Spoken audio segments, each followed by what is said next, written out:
Namaskar, very good morning on the e-platform of Faculty of Law GLS University. Here we are together for a very special program and a national webinar on a unique subject, namely empathy in action, that is positivity, amplifying the voice for the voiceless. Welcome to all who have joined our national webinar today on a very special subject. In India, we start any auspicious event with the prayer. Here we go with the e-prayer. Shubham kurutvam kalyanam arogyam dhanasampadah. Shubham kurutvam kalyanam arogyam dhanasampadah. Shatru buddhi vinashaya deepajyotirnamostute. Deepajyotirnamostute. Thank you. With the e-prayer, we are starting our national webinar today. Today we have a very special person with us on this national webinar. Her e-presence is also very special. That is Dr. Chandni Kapadia, who is Executive Director of GLS University, who herself is an animal lover. She has a very sweet, very cute dog with her, whom she treats as her own child. And we get inspired by looking at her, by seeing her, by watching her, the way she nourishes and she takes care of her. Dr. Chandni Kapadia, an executive director of GLS University. She is a multi-skilled entrepreneur, a lawyer, a brand consultant, a designer, and a scholar. Dr. Chandni Kapadia has featured in various magazines like the Forbes India, Fortune India, Business Today, Outlook, India Today, and the Economic Times as well. She has recently named in the list of the Outlook magazine Change Makers of Modern India, alongside other notable personalities and among most powerful women in business in Fortune India magazine. She has also been accredited in the Forbes list of top 10 women entrepreneurs of India, as well as Forbes Women Power in 2021 for her immense contribution in fashion, education, and entrepreneurship. A strong advocate of women rights and voices, and same is for the voiceless, that is for animals as well. Dr. Kapadia was felicitated as the Women Leader of India 2022 by the Economic Times Femina, and has also been honored with other prestigious awards like Black Swan Award for Women Empowerment in support of UN Global Compact Network and Government of India, the World Women Leadership Congress Award by the Hillary Clinton Foundation, Leaders of Change 2021 Award by Economic Times. She is also the president of WICCCI, National Design Council, that is Women, uh, that is WICCCI, popularly known as WICCCI. She is also the president of WICCCI, National Design Council. Ma'am, I request you for the welcome address. Over to you, Dr. Chandni Kapadia. Thank you, Payal. A very good morning to all of you. Before I begin, I would like to express my immense gratitude to Dean Dr. Mayuri Pandya and her Faculty of Law team to have organized this webinar and address a matter that is not only close to my heart, but also demands urgent attention from each and every one of us. I welcome our guests for the event and thank them to have taken their time to address us today on such a sensitive issue. My heartiest vandan to Shri Sudhir Nanavati sir, President GLS University, who has been an inspiration and unending source of compassion for all around him. I extend my gratitude to our guest of honor, the lovely and bubbly actor and animal lover, Ms. Deeksha Joshi, whose roles in Lakiro, Dhunki, Sharato Lagu, and many other Gujarati films have been notable and have won our hearts. I welcome and thank our guest speakers, the noble activist, Mr. Robin Singh, founder of NGO PeopleFarm, advocate Shri Nimish Kapadia, and the expert veterinarian and consultant, Dr. Chirag Dave. I also welcome the lovely Ms. Harbeen Arora Rai, founder and chairperson WICCCI, and the members of WICCCI National Design Council, my fellow sisters of WICCCI, who have always supported and been an active part of endeavors like this and who continue to do so.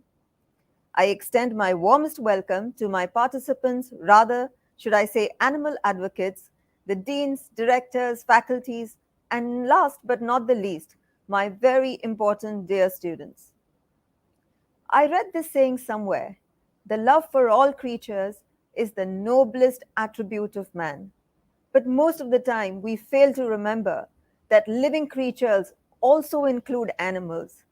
Today, I'm before you to address a topic that touches upon our humanity, our compassion, our moral responsibility towards the innocent creatures that share this planet with us. Empathy in action. Kudos to the law team to come up with such a lovely theme.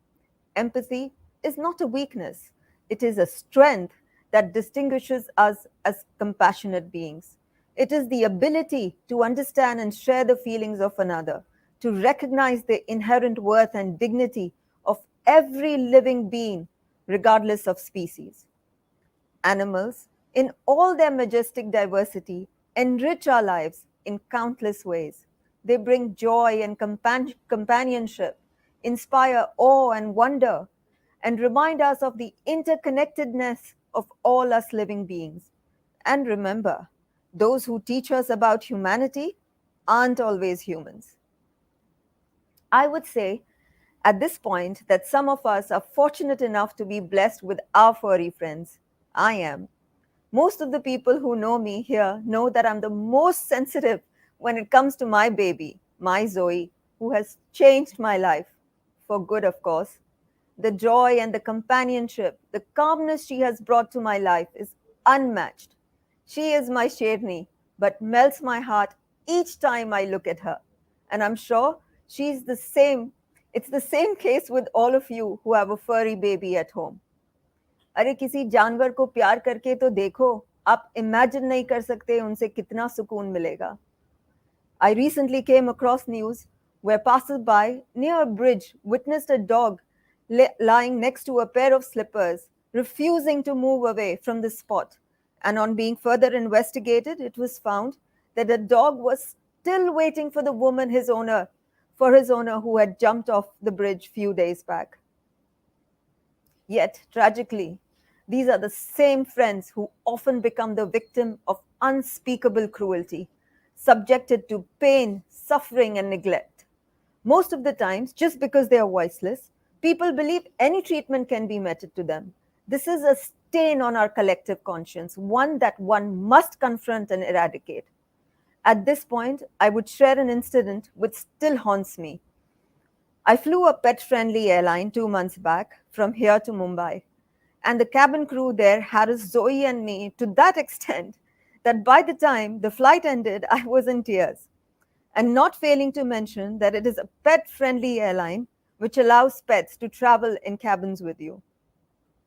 And to imagine this happens to the fortunate, privileged animals, the reality of level of cruelty that other animals face on a daily basis is not only unimaginable but also heart-wrenching.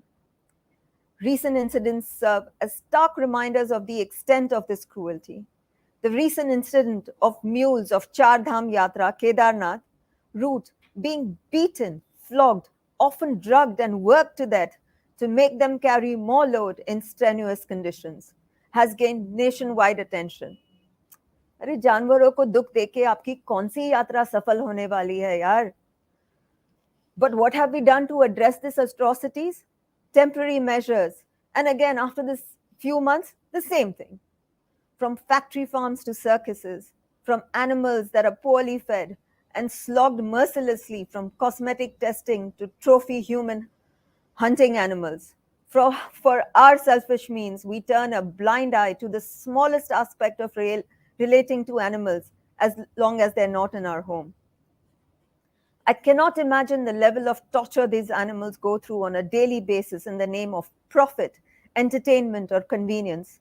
It is a stark reminder of our capacity for indifference and callousness. Really, is this what we call human? Some of us might have also not come across the gut-wrenching image or video of a lab chimpanzee named Vanilla, whose reaction to seeing the open sky for the first time in 29 years in captivity, and of course, frequently coming across news and videos of dogs, cows, pigs being hit, killed, neglected, or tortured are no strange occurrences. And hence, in the face of these atrocities, it becomes our duty and responsibility to summon the power of empathy and compassion. We need provisions with stricter laws and punishments. After all, brutally killing, torturing, or molesting any animal is a serious crime which requires harsh punishments. As Mahatma Gandhi said, the greatness of a nation and its moral progress can be judged by the way its animals are treated. So, a question: what is it that we can do to help? We can start by being kind to animals, treating them with respect. If you have a pet, take good care of them, give them love, make sure that they have everything that they need to be happy and healthy. We can all consider supporting shelter homes, whether financially or even volunteering there to protect and feed animals. Trust me, these shelter homes need a lot more help than we can ever imagine. The BMC of Mumbai recently launched an initiative in collaboration with an NGO where 20 dogs near the Mumbai airport were given identity tags like Aadhaar, which would help in tracking them and to avoid the displacement of strays. It is an excellent initiative which also sends a strong message of efficient record keeping and raising awareness for stray animals. I have been called जानवरों का झंडा लेके घूमने वाली when it comes to strays and animals. And I'm hated by those in residential areas who have problems with pets and animals in general. But it's okay. I'm fine to be hated by these people as long as I know I am doing something right. We can share what we can learn from our friends and family, and together we can create a world where animals are treated with kindness and compassion. At least develop an ecosystem where animals can coexist. We can't do everything for them, but at least we do not need to hurt them. If I continue talking for long, I would get emotional and I would not be able to talk further. So let me not take much of your time. Let me end my talk with one last request to all. Be the voice for the voiceless, the protectors of the defenseless. Let us all rise above our selfish desires and recognize that animals too have a right to live in a life free from cruelty and suffering. बेजुबानों के साथ हमदर्दी रखिए, ये बिना अल्फाजों के दुआएं दे जाते हैं. Let us all take a step ahead by actively embracing empathy towards animals and affirm our commitment to a more compassionate world. A world where no creature is left to suffer needlessly. Thank you and have a thoughtful, nice day. Thank you so much, ma'am. After a warm and empathetical welcome address by Dr. Chandni Kapadia, it reminds me of a famous saying in Sanskrit which says, Jivo Jivasya Jivanam. It means each living creature is having right of coexistence. And talking about that, it is the time of our guest of honor, that is Ms. Deeksha Joshi, who would like to talk upon the topic coexistence. Let the action speak, not the mere words, but the action. Ms. Deeksha Joshi is an Indian actor who mostly works in Gujarati films and short videos. She made her acting debut in Shubharam as Riddhima, directed by Mr. Amit Barot. Diksha rose a prominence for her second movie, Karsanda's Pay and Use, which was a tremendous successful movie in Gujarati film cinema. And she was also seen in Jayesh Bhai Jordar, starring Ranveer Singh in the lead role. She played a prominent role in the Gujarati movie Fakt Mahilao Mate. She is also playing an important lead role in her debut web series titled Missing, directed by Abhishek Jain. Diksha Joshi is an avid pet lover. That is the main reason she is here with us in this national webinar organized by GLS University and Wiki Design Council. Ms. Diksha Joshi made her debut in Bollywood movie with the film 376D in the year 2020, and she is the recipient of Dada Saheb Phalke Film Foundation Award for the Best Actor. She has also received award for Best Actress at Gujarati Iconic Film Award, that is GIFA, for the film Sharto Lagu, in which she played a role as an environmental lover, which is a very apt role that she played along with Mr. Malhar Thakur. And she has also received an upcoming talent award in Gujarati movies from Shri Vijay Rupani, former Chief Minister of Gujarat. Without taking much of the time of the viewers, over to our guest of honor, Ms. Deeksha Joshi, who would be talking on the topic Coexistence Let the Action Speak. Over to you, ma'am. Thank you so much for that beautiful, warm welcome. I'm so thankful, so grateful to be here. Um, Actually, I was listening to Chandni ma'am, and I was getting emotional already because whatever she said, each and every word made so much of sense to me. Um, so, a very good morning, everyone. Hope you're all doing fine. Thank you for giving me the opportunity to speak my heart out today at this webinar because that's what I will be doing. Uh, I have always felt a very different connection with and a different bond with animals since childhood. Like, of course, there's a lot of love, but there is also a lot of respect from my end. Like, I've never seen them as of course they're cute and they're adorable, and I even like reptiles, but I've always seen them as creatures or as beings who have a mind of their own, a heart of their own, and they are uh, basically I've never seen them as any less than us. So which is why I feel they have the capability, the ability to understand everything, and I have the ability to communicate with them if I have the heart. So and they so beautifully exist in nature, and they're always for me since childhood I've always been very curious and very I've always had wonderment, whenever I've looked at any animal, because they have this very beautiful way of coexisting with each other and with nature, and that is what I think is a big learning that we can take from them. So I believe my conduct and sensitivity around them has over the period of time strengthened my bond also with them. Like I have two cats at home, and I communicate with them like they're my babies. And not just cats, I make it a point that whenever I'm walking on the road, if I pass an animal, I just say a little hi to the animal, like we say to fellow human beings, hey, hello, what's up? I just pass like a little hello to the animal, because I somewhere feel that it has received what I've wanted to give it. I've wanted to just acknowledge its presence, and it has received it. So I'm just going to talk about 3 or 4 points very briefly that might help all of us understand animals better. Of course, this is coming from my own experience and what I feel, how I feel about these beautiful beings. Firstly, they're not here to harm us. In fact, we are here to coexist with them. So thinking that we are a superior species is really, I feel it's a flawed concept, because although we may have the ability to speak and like to think and so much, we may feel that we are advanced as compared to animals. I kind of feel it's flawed, because uh, I have lived with a dog for 12 years. I'm living with two cats, and trust me, I feel they are very sensible, they are very sensitive, and they understand. They really do understand everything.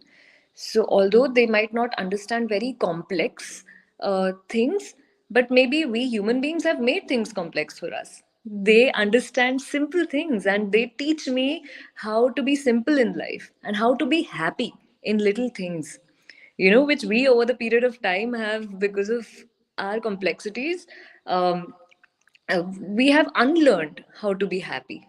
we have forgotten how to be happy in little things. Like if there's so recently in Bombay, there were showers for the first time, and both my kittens got very excited, and they were childlike. That was childlike excitement, and it just made me feel, when was the last time that I got so excited? Looking at the first time that rain falls. So this is what they're teaching me. They're teaching me to be happy in little things. Like food is the same for them. I'm supposed to feed them the same thing every day, and I feel I get bored after 4 days of eating the same roti. Roti, sabzi. I get bored, but they never get bored.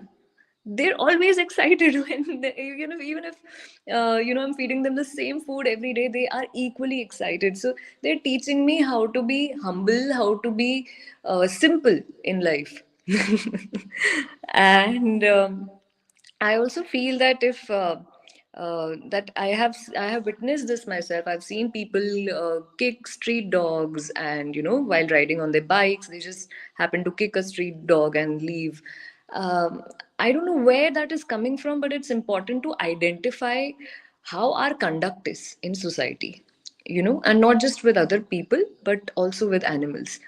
That is also a bad karma that you are creating. If you're hitting a dog and you're leaving, you might feel that, Are this dog can't speak, and what difference does it make? But it does make a lot of difference, because ultimately you're hurting a living being, and you have to be sensitive as a human being, because you also are a being, so you're taking that energy. So I personally believe in energies, and I feel that it's just not right to disrespect any being that is living. And um because that being in itself is very pure, and we're talking about animals here. Animals don't have any malicious intents, so they're very very pure. So you're hurting someone that is so pure, and even if you hurt them, a lot of times I've seen that they will not judge you. Still, they will still want to trust you. So it's so important to have an open heart, have a big heart, uh, for animals, because they are here to teach us how important it is to love, and how important it is to be simple and grounded. I will also so there's people who cannot, who find it difficult to love animals, and I can imagine, the culture is not supportive in the family. It might get difficult to evoke that love from within. But what we can understand is, if we can't love the creature, let's not disrespect it. Like ma'am said, let's not harm them. Let's not be hurtful towards them, because that is wrong. So it might take a little time for us to generate that love from within, that empathy. But let's have that mutual respect. Let's have that sense of space. Okay, this is this dog's space. If I am asking it to leave, I rather I should do it politely. If I'm not being able to do it politely, and if the dog is getting angry, I need to understand that the dog is not getting angry on me. He's getting angry because I'm invading the space. So these little things, if we that if we just start noticing our patterns and our behavior, I think it'll get easy. It's no rocket science to love animals. Honestly, they are really, like, if you open your heart once, you'll see how adorable they are. So, also, they're not here for our entertainment. Like, we enjoy our time around animals, but let's really try and understand what they are feeling also, and that will only happen when we are our kindest self around them and not treating them as our slaves. Even if we have pets, let's make sure that there's no master slave equation in the relationship that we have with them. Instead, let's try to really be sensitive with respect to their space. Like, I know it gets very difficult for me to not squish my kittens at times because they are so cute.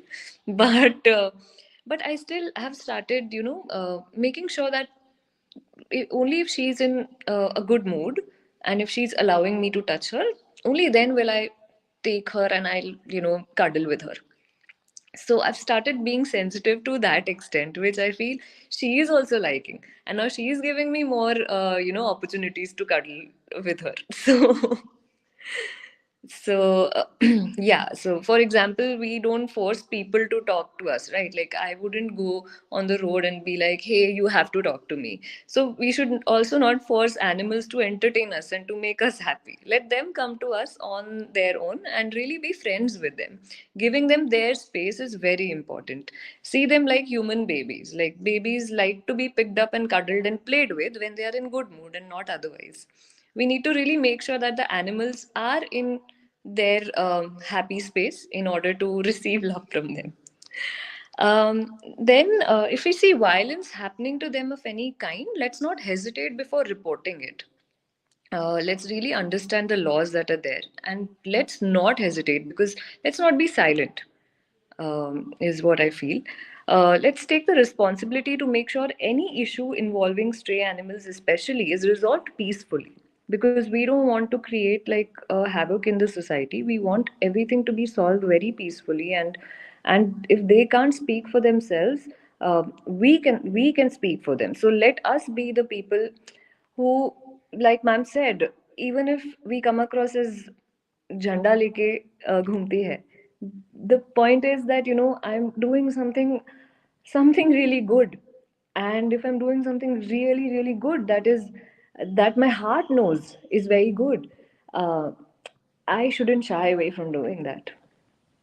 I shouldn't be scared of doing that. um, okay, yeah. So a lot of people find it very difficult to connect with animals, which is understandable. But those of us who love their company, at least let us try to evoke a little sensitivity in the people around us who are completely against their existence. कि animals होने ही नहीं चाहिए. I've also met people who've said नहीं होने चाहिए, like what's the point? so so really to try and make them understand that uh, who are you, who are we, like we are also um, just entities in this world, and so are they. Like we are meant to coexist. That is how the nature. So we should really understand the law of nature in order to understand why it's important to love animals. Because सिर्फ human beings को नहीं भेजा है, और सबको साथ में भेजा है.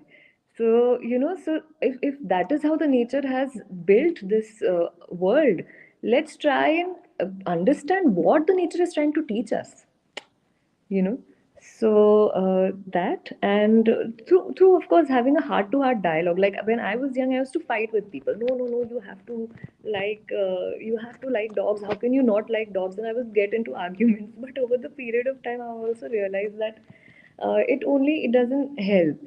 So what I've started doing is I've started you know uh, like very gradually helping my friends develop that bond with my pets. And some of them like really became animal lovers after meeting my dog, and some of them have started liking cats after meeting my cats. And they're like, "Hey, these are different kind of cats," and after they met my cats, now they've started liking all cats. So to try and develop that to try and plant that seed in friends around you, in people who who are very resistant. I think that's where we can start. Let's not think of them as status symbols again, as ma'am said, or as commodities. For example, you know, मेरे friend के पास dog है, so let me also get a dog. No, that should not be the reason why you should get a dog or adopt a dog. You should adopt a dog because you really want to adopt a dog. Because you really want to take care of a being, and you really want to see how beautiful it is. To just see how that relationship goes. I mean, I feel it's a very important relationship that has not been glorified as much as it should be. But it's such a beautiful relationship, that between a human being and an animal. So I think to just experience that in life, to just but to also feel responsible, not like I got a dog, I got a cat, and now my mom is taking care of it, and I just go and meet the dog cat once a week, and baki I'm in my own life. No, I want to make sure that if something happens with something bad happens to the dog, to the cat, to whichever animal I have as a pet, I'll make sure that I take full responsibility. And I'll make sure that, and if there are people at home who are a little resistant, then I'll make sure I develop that empathy in them. So to take full responsibility along with the getting the pet home. So I think that is how it is immense commitment. I'm saying that this out of experience. It is immense commitment. And now when I travel, when my cats are at home, I make sure that of course there's a friend living at home, and they're taking care of the kittens. But trust me, it is a lot of responsibility, a lot of commitment, but it gives you immense joy. Like I am a mother of two kittens, and I'm thinking about them. As soon as soon as there's like a trail of thoughts that are coming in my head, there's one thought that inevitably comes, and that is, how are Mio and Ponyo? How are they right now? I hope they've eaten properly. So it's almost like, I've become like this mom of two kittens, two babies who I know are never going to grow, and I'm also happy being a mom. So I just feel it's a beautiful feeling, and you will only be able to experience it if you jump into it. I would encourage everyone to, whoever can, whoever has the capability, the capacity to have a pet, please go ahead and adopt. And if not, then encourage people. If not even that, then make sure that if there's strays around you who are suffering, then make sure you take them to a vet. If there's someone, some stray who's injured, make sure you just take an action basically towards animals, like we would, in case of a human being. If someone met with an accident, we would immediately rush them. So let's have the same heart for animals, is what I wanted to talk about today. And yeah, thank you so much for this opportunity. I'm so happy that I could very honestly talk about what I feel about animals. Thank you. Thank you. Thank you so much, Diksha ji, for sharing such beautiful thoughts and just such an emotional appeal that you made through this national webinar. Before we move further, I think Dr. Chandni Kapadia, our Executive Director of JLS University and President of WICCCCI National Design, would like to share something. Ma'am, over to you. Oh, Zoe is there. Thank you, Payal. I wanted to introduce everyone to my baby Zoe. There she is. So, actually, I completely agree what you said, Deeksha. That slowly try and get people around you to like animals. In fact, I get Zoe to, with Sudhir sir's permission, he allows me, and I get her to office many times, almost every day actually. And she's become a part of my office. And everybody, there were couple of people who colleagues who work with me who did not like dogs at all. They would get scared of dogs, and now they actually love them. They are the ones who feed her when I am when I'm busy in a meeting or something like that, and she plays with them. And so I completely agree of what you said, Deeksha. It is amazing. And and she's a blessing for me. She's absolutely a blessing, and now I think she's become a blessing for everyone in the office as well. They won't ask me, "Arey ma'am, how are you?" They'll say, "Arey, where is Zoe? How is Zoe?" Whenever I'm out of the office. So yes, so that's what love from her can do, love from animals can do to people. Thank you. That was a wonderful it was a heart touching speech that you gave. Thank you so much. Thank you, ma'am. Thank you.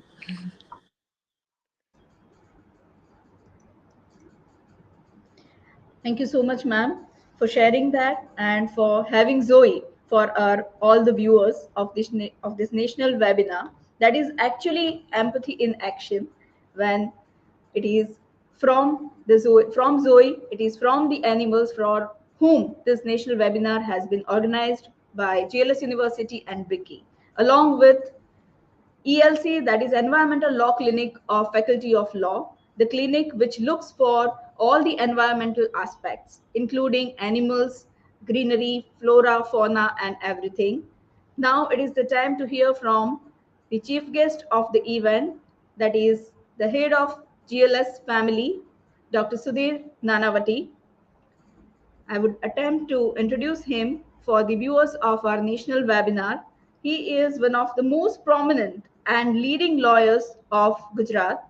Shri Sudhir Nanavati sir is multifaceted, magnanimous, and a charismatic personality who is a senior counsel practicing in the apex court of India, including Supreme Court of India and the High Court of Gujarat. Shri Sudhir Nanavati is widely known for his expertise and acumen in legal domain.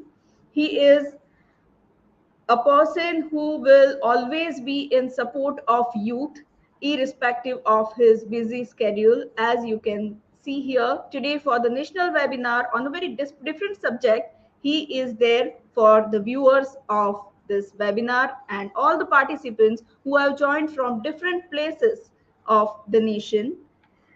It is it is the truth that he is not only a great and eminent lawyer, he is also a philanthropist. He is the one who always cares for the youth of Gen Z. He is the one who is always worried about the academics, and he is a great academician himself. He is the guiding light who keeps guiding into many directions, including education, law field, philanthropic activities, and the other things, including such webinars which are to arise empathy for the voiceless. Sir is been awarded for many of his contributions in different field, and for him we can surely say that age is nothing but just a number, because he is 75 years young.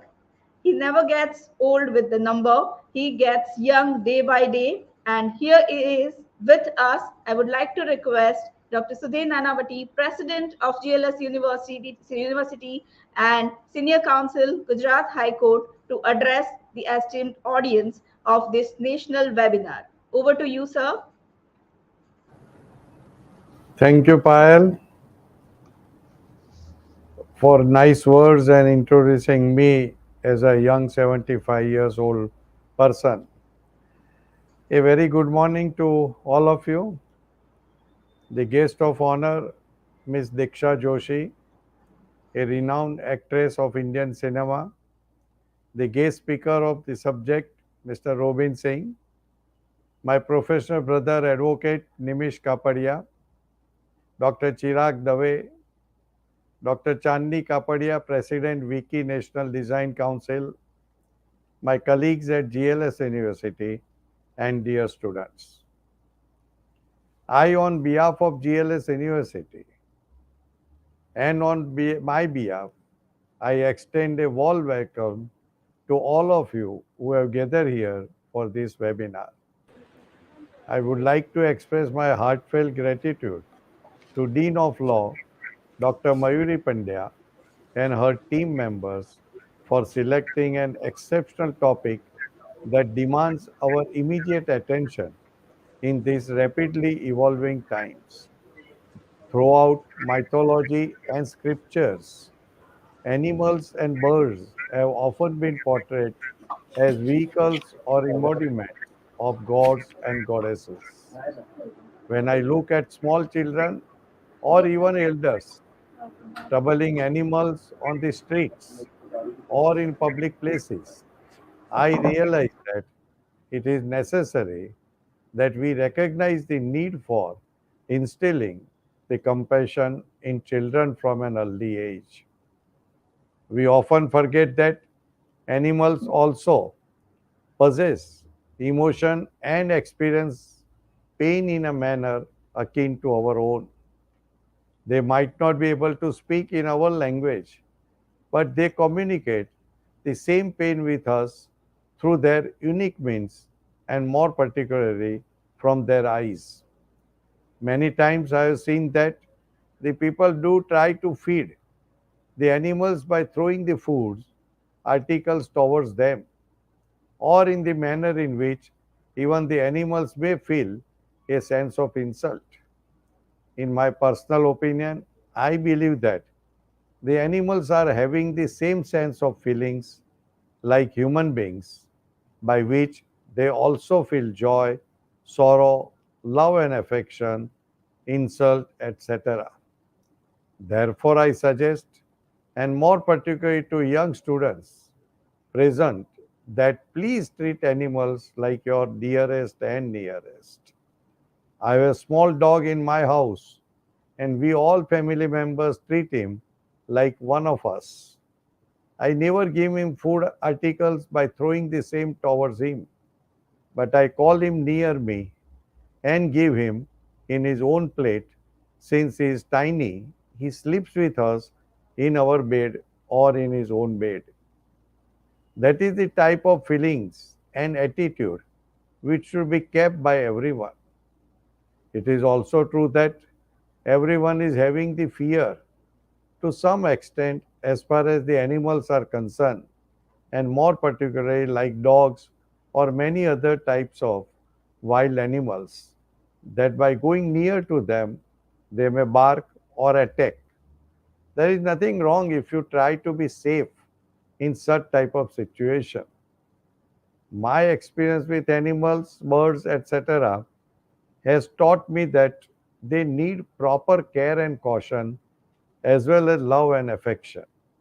According to me, they speak more from their eyes, and if you try to read their eyes properly, you will be able to find out whether such animal or bird is happy or is having some type of illness or is hungry, etc.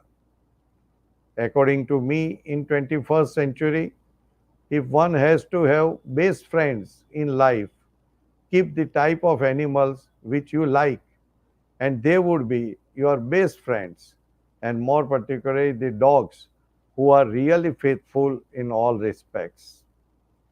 They are your best company when you are alone or when you are feeling lonely. You can easily pass your leisure time with them, and they will also keep your life happy. I believe that as human beings, we possess the responsibility to be the voice for those who cannot speak for themselves. However, we must question, when will our voice truly make a difference? It is when our advocacy for those voiceless being translates into tangible results. We collectively have responsibility to protect and care for the voiceless creatures that share our planet.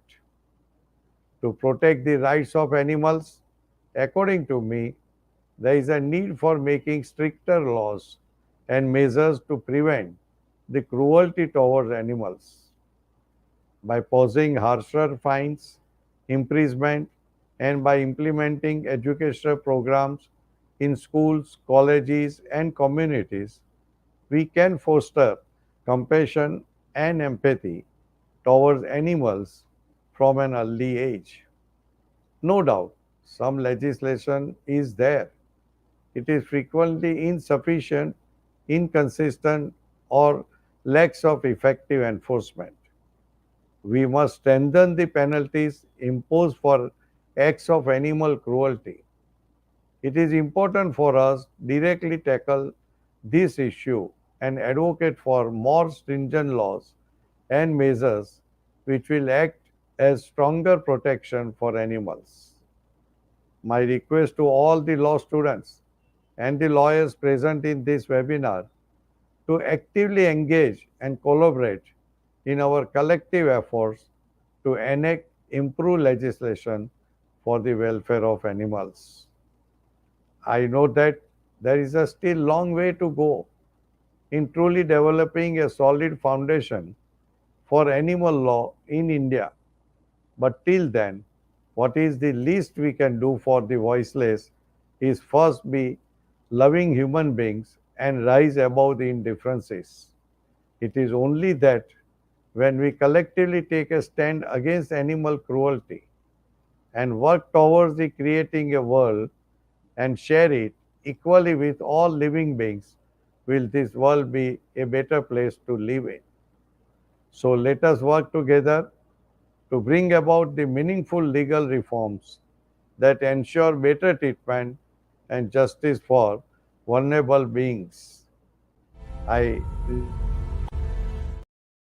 for joining this webinar in these large numbers on a different type of a subject, but which is very important.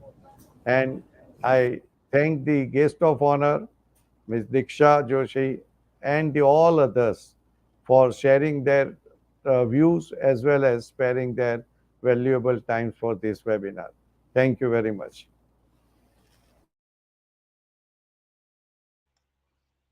Thank you, sir.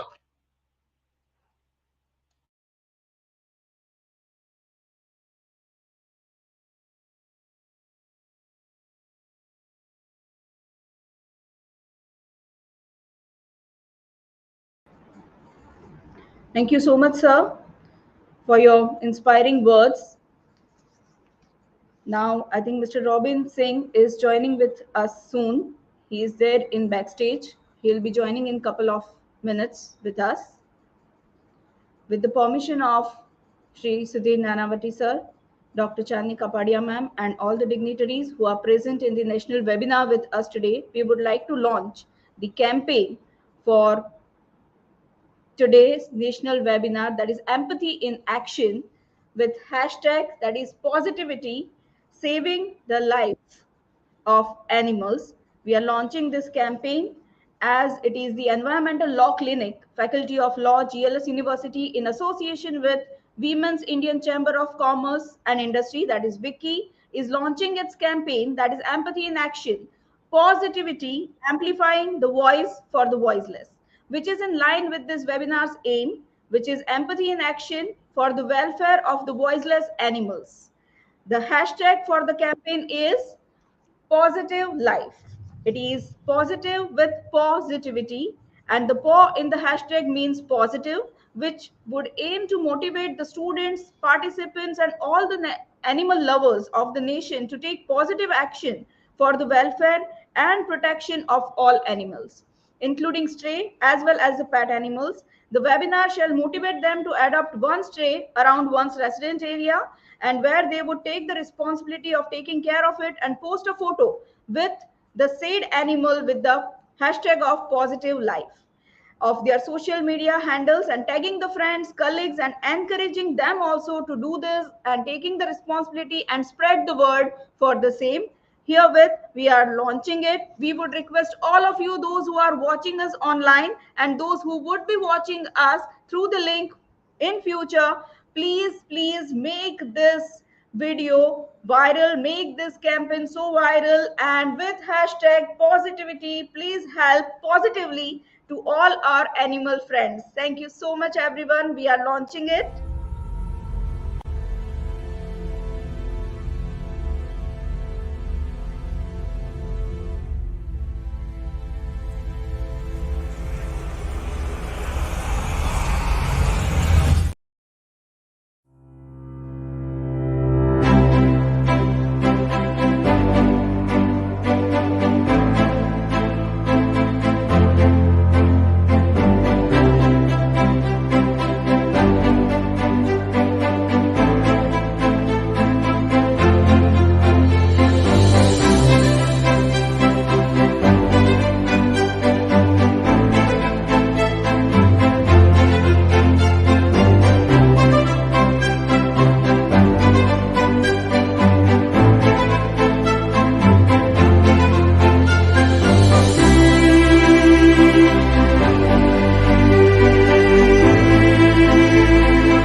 Thank you so much. It was the video actually made by the students of Environmental Law Clinic of Faculty of Law, GLS University. It was completely by the students, for the students, from the students. And we are thankful to them for the same. After this, yes, Mr. Robin Singh is with us now on screen. Hi. Can you guys hear me all right? Yes, sir, you are completely audible.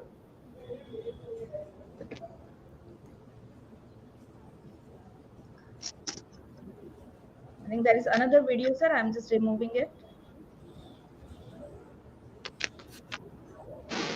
Okay, after the launch of the campaign, we request all the viewers, those who are with us online, those who would be watching us through the link online, to make it viral and to keep hashtagging it at Positive Life, Empathy in Action. Good afternoon once again to everyone. And herewith, we are thankful to all those who have joined us. Deeksha ji, who was having some work, and I think she left for the work, but she has conveyed her regards. We are thankful to everyone who has joined for the campaign launch today. President of GLS University, Shri Sudhir Nanavati sir, Dr. Chandni Kapadia ma'am, the Executive Director of GLS University, Mr. Robin Singh sir, Nimish Kapadia advocate, Dr. Chirag Dave sir, our coordinator of Environmental Law Clinic, Dr. Jia Mathrani. Thank you everyone for the campaign launch. Now we are very much fortunate today, and we are also thankful in absentia to the Dean of Faculty of Law, Dr. Mayuri Padia, who is not present on screen with us, for her thoughtful organization of this national webinar on this subject, that is a different subject, to be a voice for the voiceless. Now, with the permission, we would like to go ahead with the speech of a special guest today, that is Mr. Robin Singh. Hi. Sir? Yes. Are we audible to you, sir? Yes, absolutely. So, Okay. should I just jump right to it? Before sir says something, there is an introductory video for Robin sir. We would like to show that to our esteemed audience of this national webinar.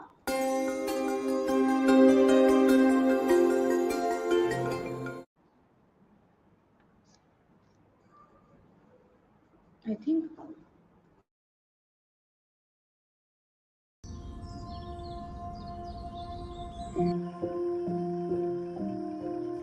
This suffering has a direct relationship with our consumption. Production में आपने carbon footprint सुना होगा, उसी तरह suffering footprint भी होता है। कुछ भी आप प्रोड्यूस करते हैं उसके लिए कहीं पे कोई ना कोई सफ़र करता है, बेशक वो हमें दिखे ना। हर जगह हम किसी ना किसी का हैबिटेट डिस्टर्ब कर रहे हैं। जब मेरे को ये रियलाइजेशन हुई थी ना, तो I thought I should kill myself, but then I thought a better value proposition is to live in the system, reduce suffering and go the other way. My name is Robin Singh and I'm one of the co-founders of PeepalFarm. PeepalFarm is an animal rescue and an awareness organization where we help animals heal and also be heard. I didn't have any friends growing up, but we had a computer at home. तो वहाँ से मेरा programming का शुरू हुआ। शादी कर ली, America भी चले गए, घर है हिस्टोरिक नेबरहुड में, सब है, और तब भी तुम खुश नहीं हो। तो मुझे लगा कि नहीं यार, ये जो हमें जीने का टेम्पलेट दिया गया है ना, ये फ्लॉड है।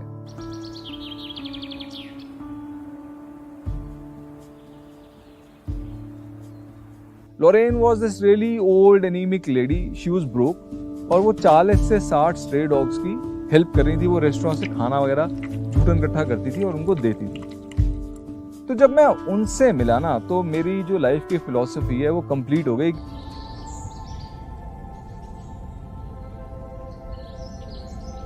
क्विकली ये समझ में आ गया कि भाई एक जानवर की आप कितनों की मदद कर लोगे। अगर आपको एक लास्टिंग चेंज चाहिए तो लोगों की सोच में बदलाव लाना होगा, और वहां से पीपल फार्म का एक आइडिया आया।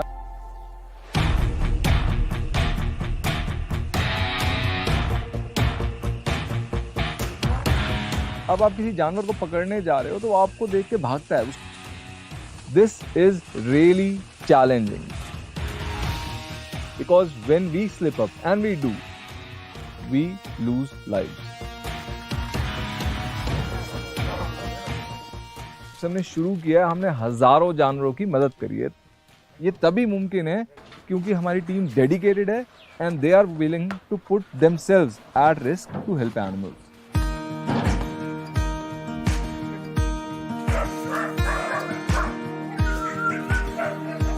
जो लोग हमसे सोशल मीडिया पे जुड़े, जो इन जानवरों की कहानियां देखते हैं, उन्होंने कॉल करना शुरू कर दिया. भाई हमें गाय दिख रही है जिसको चोट लगी हुई है, डॉग है जिसको चोट लगी हुई है. तो उनके दिमाग में जो एम्पैथी की किताब थी ना, वो अब निकल के टेबल पे आ गई. I don't have to solve anything. I just have to move the pointer just थोड़ा सा आगे.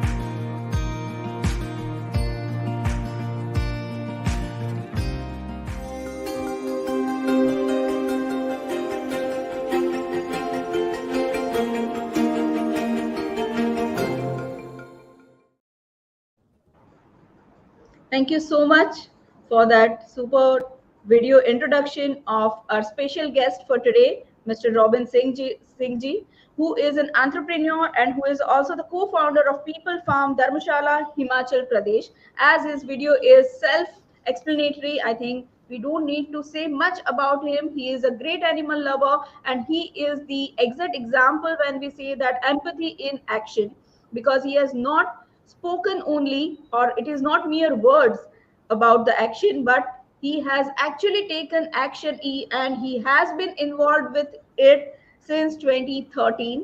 Welcome to the national webinar on empathy in action, Robin Singh ji. He would be shedding light over the subject, that is fostering hope, saving lives, preventing a burnout. Over to you, Robin ji. Thank you. So before I begin, I'll begin with a disclaimer. I'm way more comfortable talking. Realize, like, the English would be a better language for this audience, so that's why I'll stick with English. So please bear with me. To a camera where we can edit out any mistakes that I make. So live audience is really not my cup of tea, but I'll try my best. So I'll build upon something you mentioned. You called me an animal lover, and that's a misconception. A lot of people think I'm an animal lover. That's why I started doing this. I started doing this for an entirely different reason. I wanted to repurpose my life, and the only thing I found worthwhile was helping others. And the way when you want to help, there's a lot of help that comes to your mind, like what exactly is helping. If you say do economic upliftment of a village, is that helping? Sure, to a point it is. What if you convert it to New York City? Does the world need another New York City? So I was like, okay, I need something, I need a clear parameter if I want to help others. And I found that parameter in physical pain. It was very measurable across nationalities, across genders, across species. So that's why I was like, okay, if everybody from an earthworm to a dog to a cow to a human feels pain and avoids it, then maybe, and if pain is absolutely bad, then alleviating pain, removing pain becomes absolutely good. So that's how I define that is what help is. Removing pain of those who cannot help themselves. Then the second thing was why help others? So that's where I would like to address. I didn't start helping because I love animals. I started helping because I thought that was the right thing to do, because when we live, our lives are not just our own, they come at a cost to others, because to live we have to consume. For consumption there is production, and like was explained in the Nat Geo video, every act of production, especially in an industrial system, has a huge suffering footprint. Sometimes it's very visible, like in the case of meat, but in other forms of consumption, it's a few steps removed. But nonetheless, our living has a suffering footprint, and to justify our living, we have to do something purposeful. That's why I started helping. So also, I want to keep this conversational. Like, so if you guys have any questions, do let me know. The moderator can tell me, and then I'll be happy to answer. So don't feel like you're interrupting me. Then once I decided that that's what I want to do with my life, instead of just consuming, I want to help. I want to live a purposeful life. It was an overwhelming thought, like, where do you exactly start? I mean, there is so much wrong that you see, especially in a country like India. You step out of the house and you see like a gazillion problems. So I came up with a 3-step system. First is pick a geographical area, pick your corner of the world. Just like if you are hungry, you want to eat out, you first narrow down where do you want to eat. So that's where, when you want to do good, when you want to help, you pick an area. Like in this, we're going to be in district Kangra in Himachal Pradesh. Second thing is, then you got to narrow your focus. Just like, which exact issue are you going to help? Like in our district, there's like garbage, sanitation, women abuse, animal abuse. There's there's million issues. So just like when you go to a restaurant, you pick an entree, you narrow down an entree, you have to narrow your focus to one problem that you're going to focus on. Now, how do you pick an entree? When you pick an entree, first is feedback. So that's when I picked animals. I had an affinity towards animals. When I was a kid, my mom made me do rescues, me and my sister.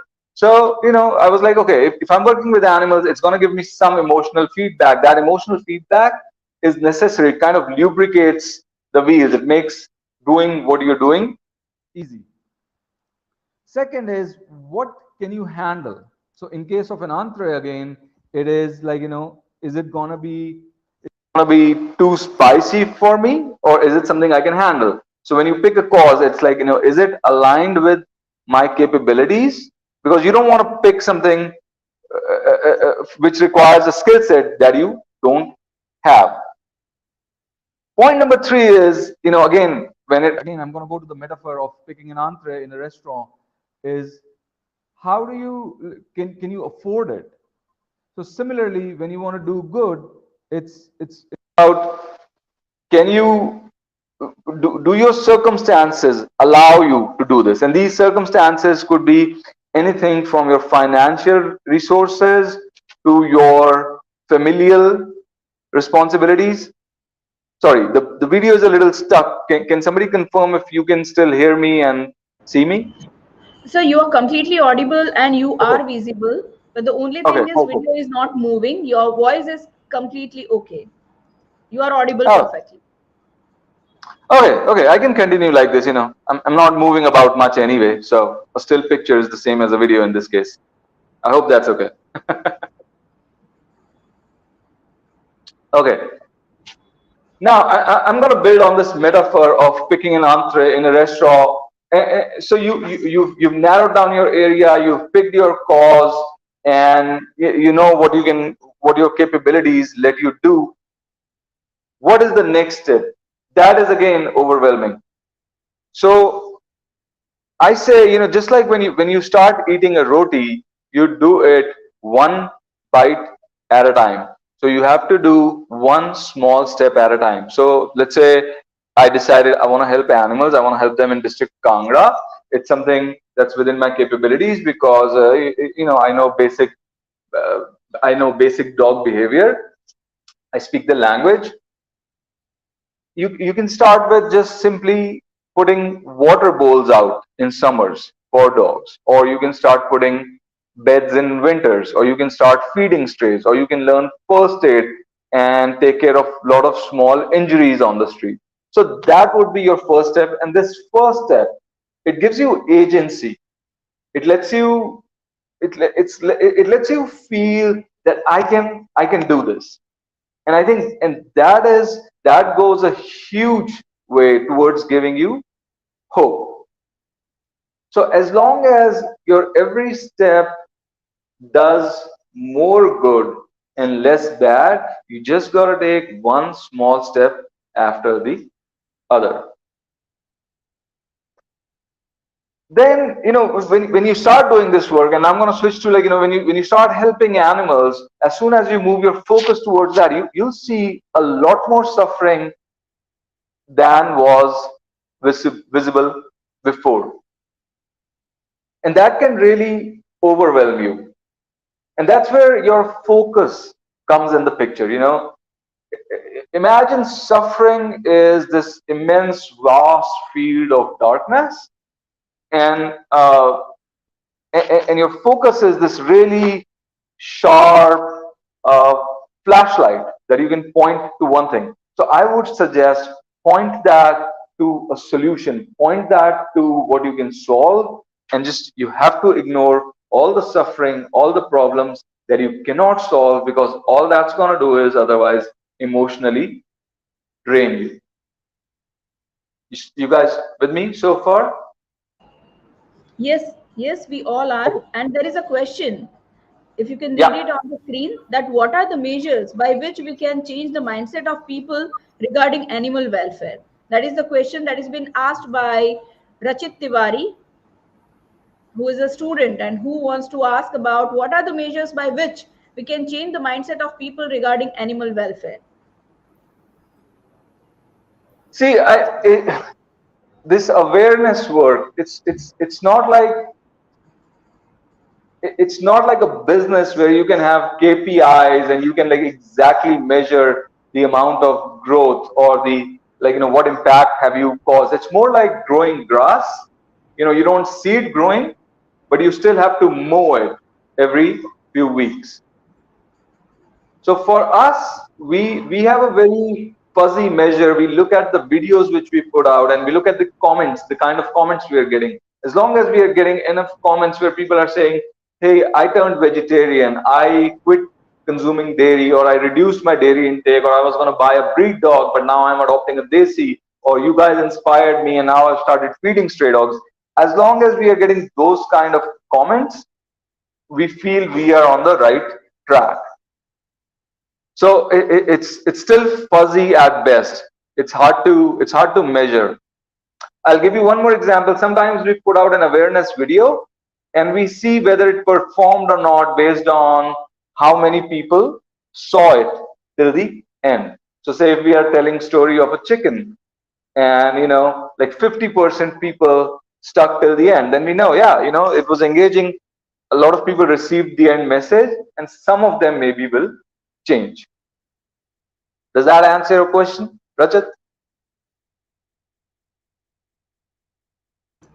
Yes, Rachit got the answer. It is the another question from another student himself who is asking how climate change is affecting lifespan of wild animals. Yuvraj is asking this question.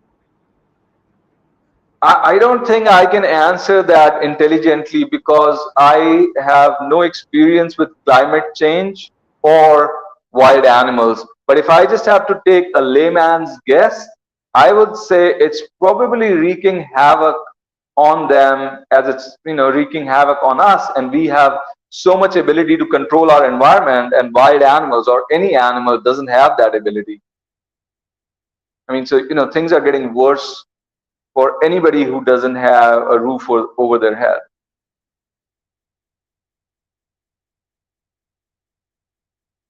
Okay, so now I'm going to go back to where we were. So I was talking about, you have to maintain your focus. Otherwise, it's very easy for you to get overwhelmed by problems and suffering that you cannot solve. Still you are going to have setbacks, because you're not a machine. It's not like you decide, I'm going to focus just on this, I'm going to ignore everything else, and that's how it's going to be. You're a person, you are going to get impacted. It's good to manage your own expectations. just like in human relation, our relationship with others, it's more about expectation management. I try not to set expectations that I cannot meet.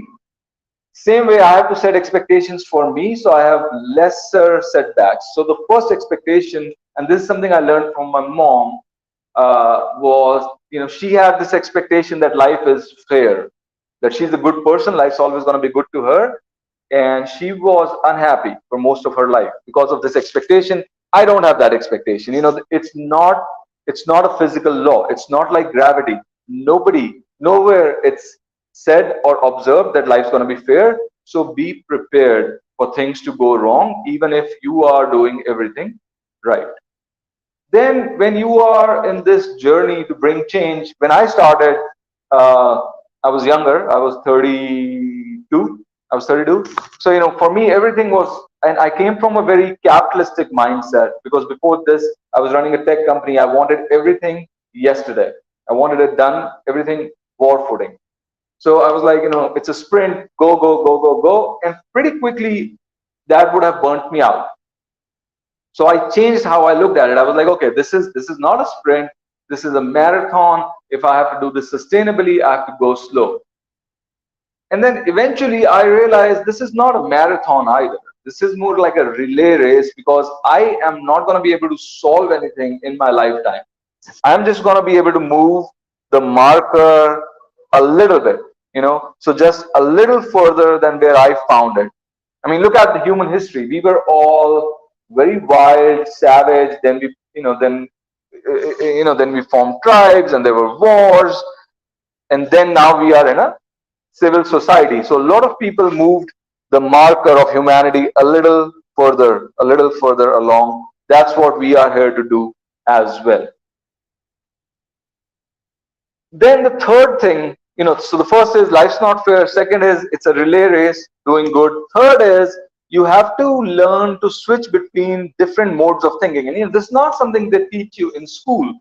I mean, they tell you the story of that fox that found the grapes sour, and we laugh at the fox. The fox was really smart. I mean, I want the grapes. That's great. I want to go for I'm focused on the grapes. I go for the grapes. I am just one factor among many. I didn't get the grapes. I don't want to be sad about it. I'm going to say grapes were sour. They were not for me. So you have to switch between these two modes. When you want to achieve something is a different mode, and after it's done is a different mode. There is another question. Robinji, there is another question which says that people's hate towards stray creatures that creates problems for those who want to help. So how do you suggest that we can change this thinking of hatred for those who are not in the house but still in our environment? It is all about coexistence. How do you suggest to balance this coexistence system? Yeah, it's a very tricky problem. But thing is, one thing that's in our favor is, see, there are few animal lovers, there are few animal haters, but then there's a lot more of middle ground, people who don't have an opinion on strays yet.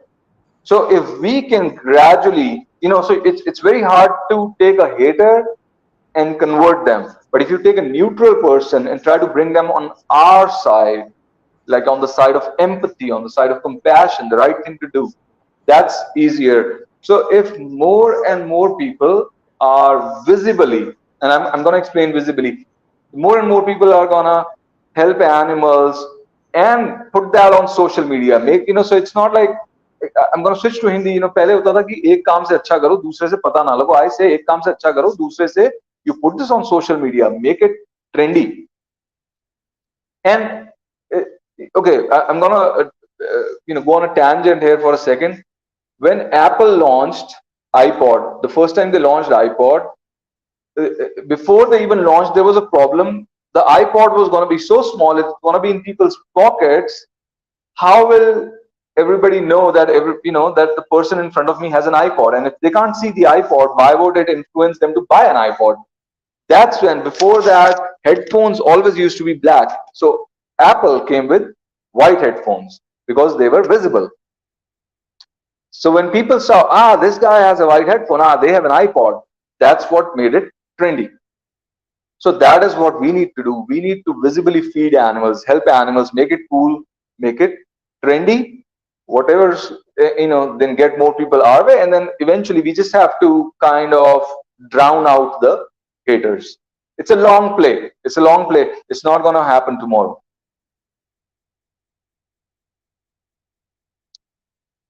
So yeah, so to continue where I was, so I talked about, like, maintaining focus, and yet you're going to have setbacks, and for setbacks you have, like, life's not fair, doing good is a relay race, and then you have to switch between two modes of thinking.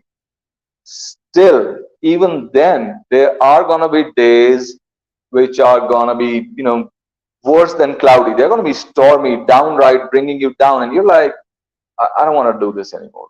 This is too much. I'm overwhelmed. I don't want to do this.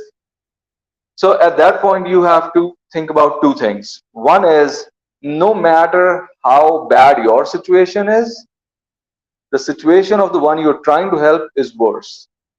See, because I can be really sad, frustrated, even depressed, but I know I don't want to trade. I don't want to trade positions with the with a stray dog that's there in a kennel with, like, with a broken foot. I don't want to do that.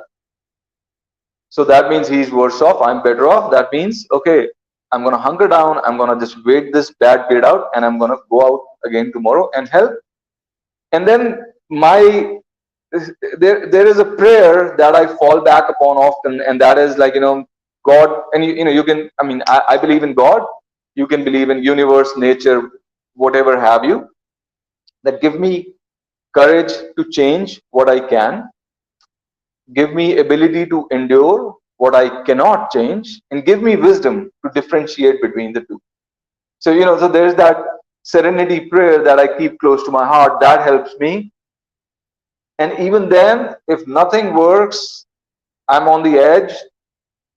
I'm so far beyond the edge. My thing is, okay, if I don't do this, what else I'm gonna do that is worthwhile? I've done everything else that I ever wanted. I've lived it up. I've done parties. I've done a lot of stuff that I can't mention on this webinar. And yeah, and then I fall back to अच्छा काम करने के अलावा और है ही क्या? There's nothing else that's worthwhile.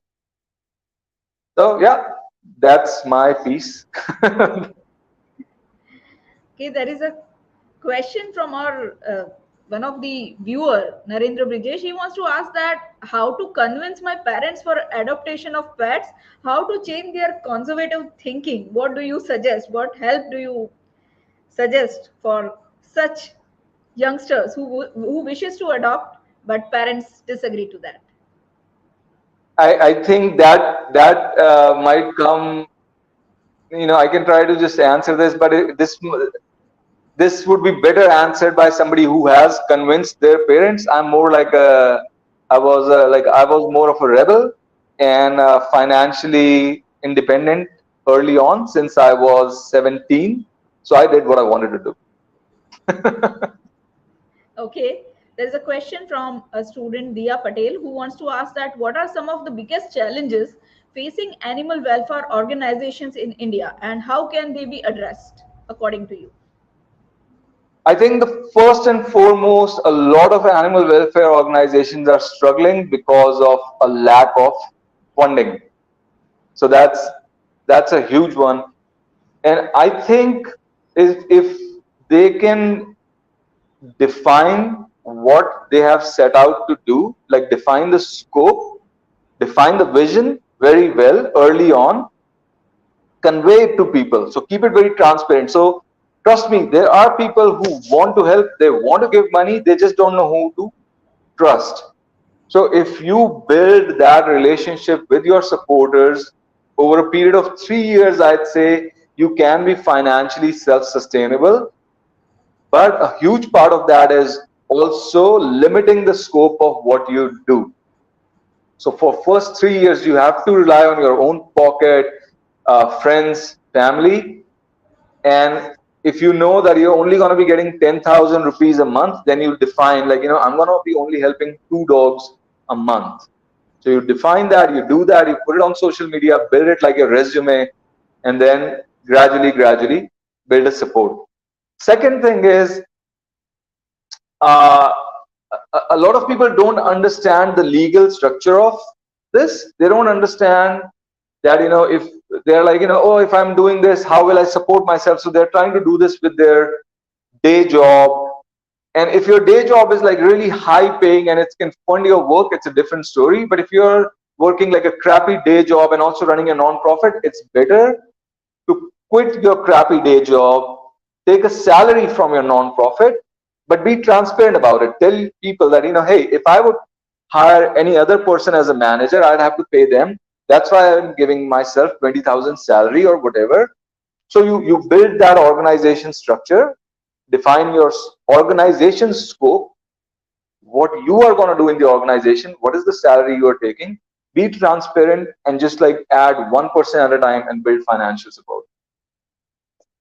The third problem, which I don't know anything to do about, is I think the Animal Welfare Board of India, and I hope nobody from theirs on the panel right now, is just comes up with these regulations willy-nilly, and I don't think they have any idea of ground reality. Like recently they came up with these very weird, nonsensical laws about what to do with rabid dogs or how you can euthanize a dog that's suffering. So these kind of laws get in the way. I don't have an answer how to solve this. So that's the third problem we face. Stupid laws. Well, there is another question. Robinji, am I audible to you? Yes, Yes, absolutely. there is another question from Sahil Pal, who is asking, should animals have the same rights as people? If not, which right should they have, according to you?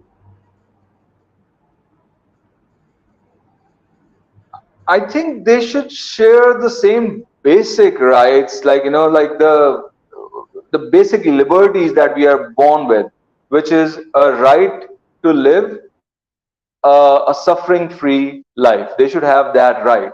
I mean, otherwise, the concept of rights come from a legal framework, which is more an abstraction of a civil society, and animals don't fit in the civil society. They just have a different world. So as long as we can just let them be, we don't make them suffer, I think that's good enough.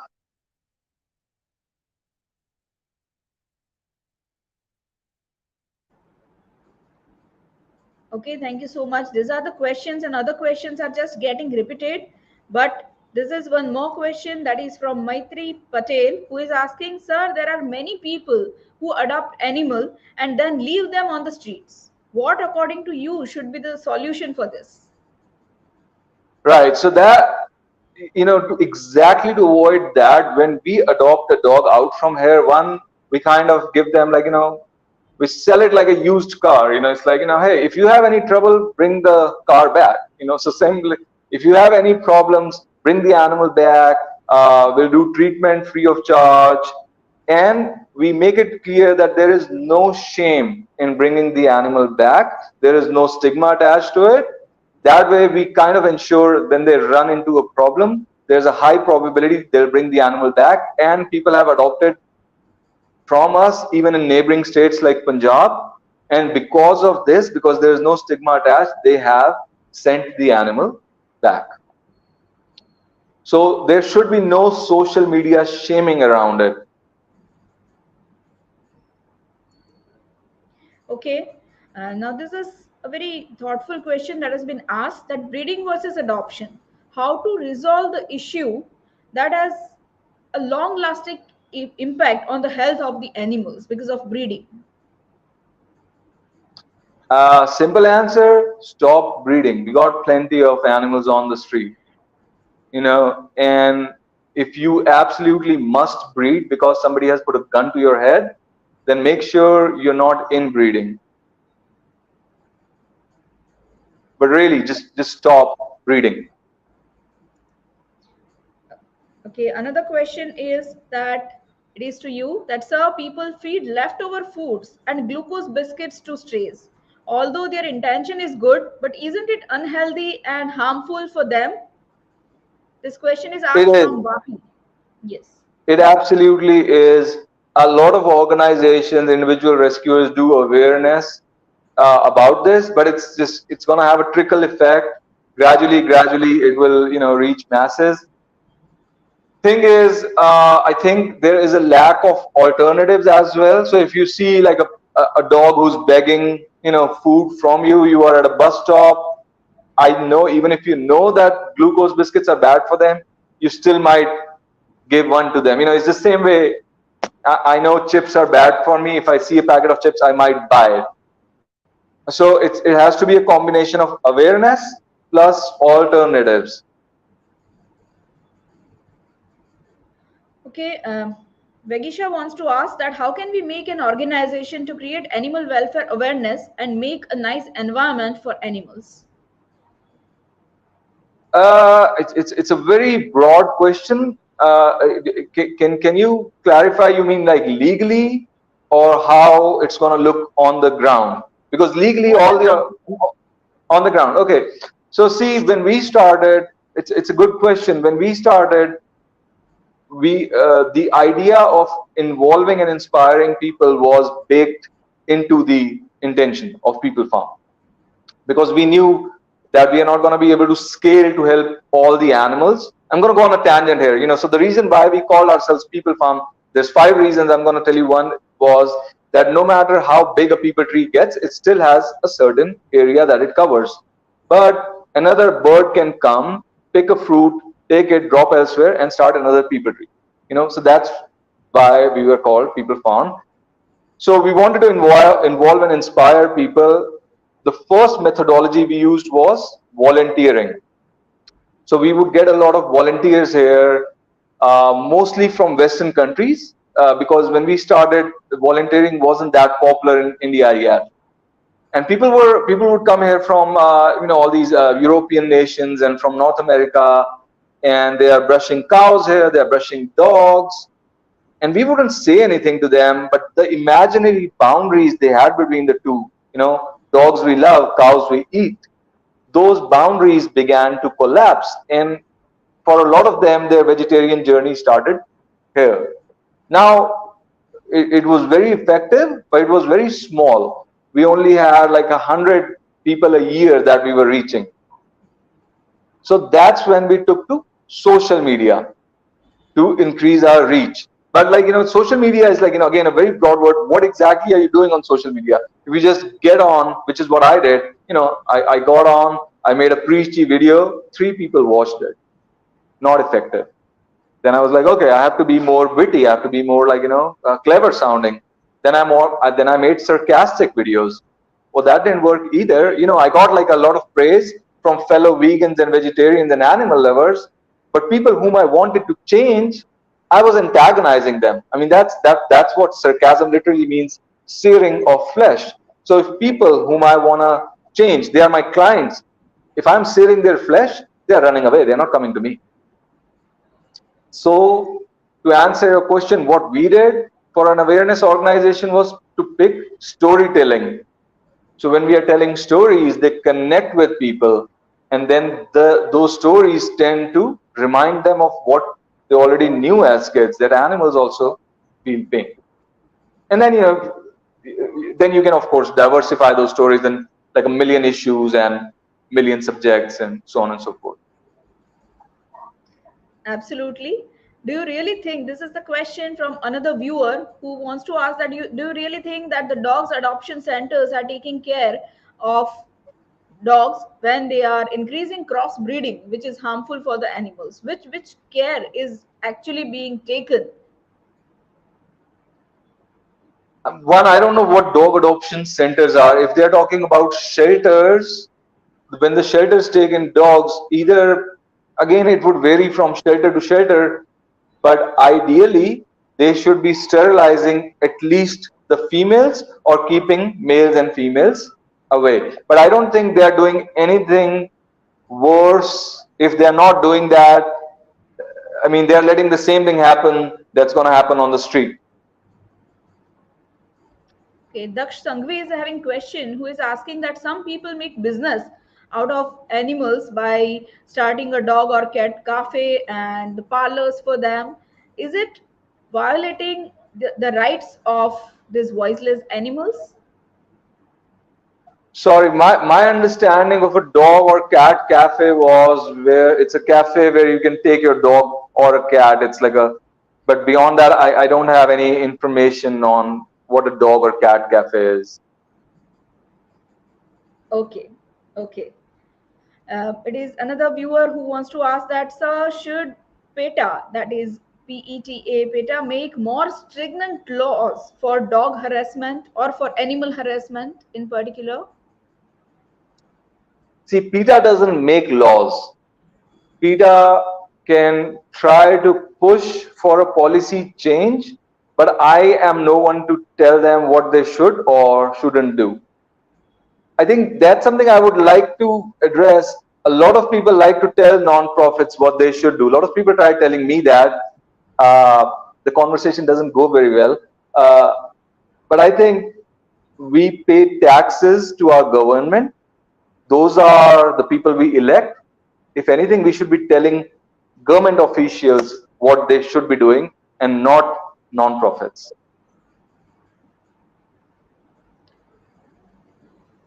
Okay. Shall we take few more questions, or you would like to say something, sir? No, I have said everything that I set out to say, but I'm happy to take questions. This is more my comfort zone anyway, Q&A. Okay, it is about what are steps that should be taken by the government to address the stray animals. Yeah, I like that, holding the government accountable. One is they should be working with more non-profits to sterilize more and more areas, but they need somebody smart, and they also need somebody who cares about animals. Otherwise, government sterilization programs for dogs or bulls can become like Nazi concentration camps. Recently in our district, they started sterilizing bulls, and we have 9 bulls here with their testicles hanging out because they botched the sterilizations. So I think government should dedicate resources, but also find people who know how to use those resources.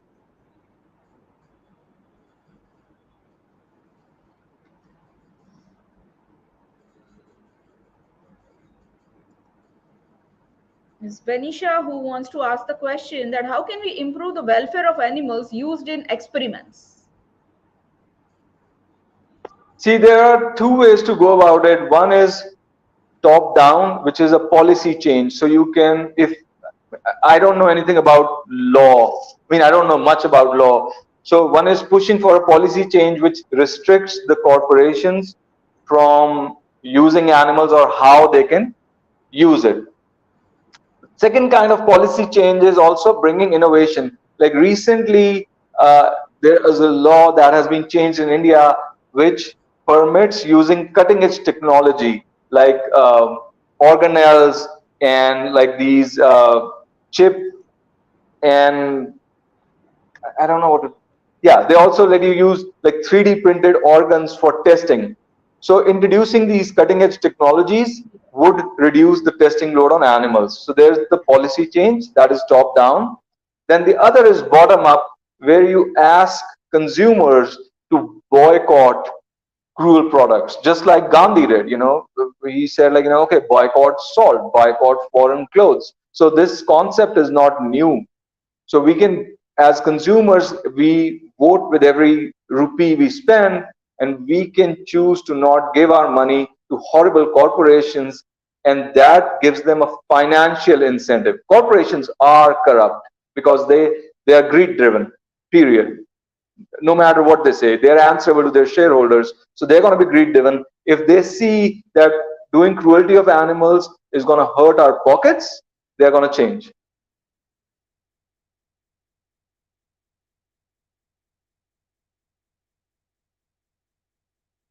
I can't hear you. You are Okay, muted. now am I audible? Yes. Yes. Aryavardhan Kapadia wants to ask you a question that what are your views on euthanasia of stray animals? Okay. I see. I'll have to explain where I come. come from on this topic. I see pain as a negative value. I don't see life as having any value. So now this might come as a shock, but I don't see other than, humans have a potential of helping others. So I see some value there if you are helping others. But with animals, there is no point keeping them in pain. So I'm all for euthanasia of human and non-human animals. Of course, with with human animals, you need their permission. Otherwise, it's murder. With strays, I would rather put down an animal than keep them suffering. Okay, there is another question which says that if attacked by pet dog, and stories like this have created fear to the masses, and most don't understand that they don't retaliate unless poked at. So what are your views on incident like this? Oh, absolutely. They have been blown out of proportion. Media को तो अपनी रोटियां सेक media has to do their they need masala, right? उनको अब मैं क्या कहूँ see, that's why I prefer Hindi. Okay, so media needs masala. We have to, the only way we can counteract these stories are by promoting positive stories.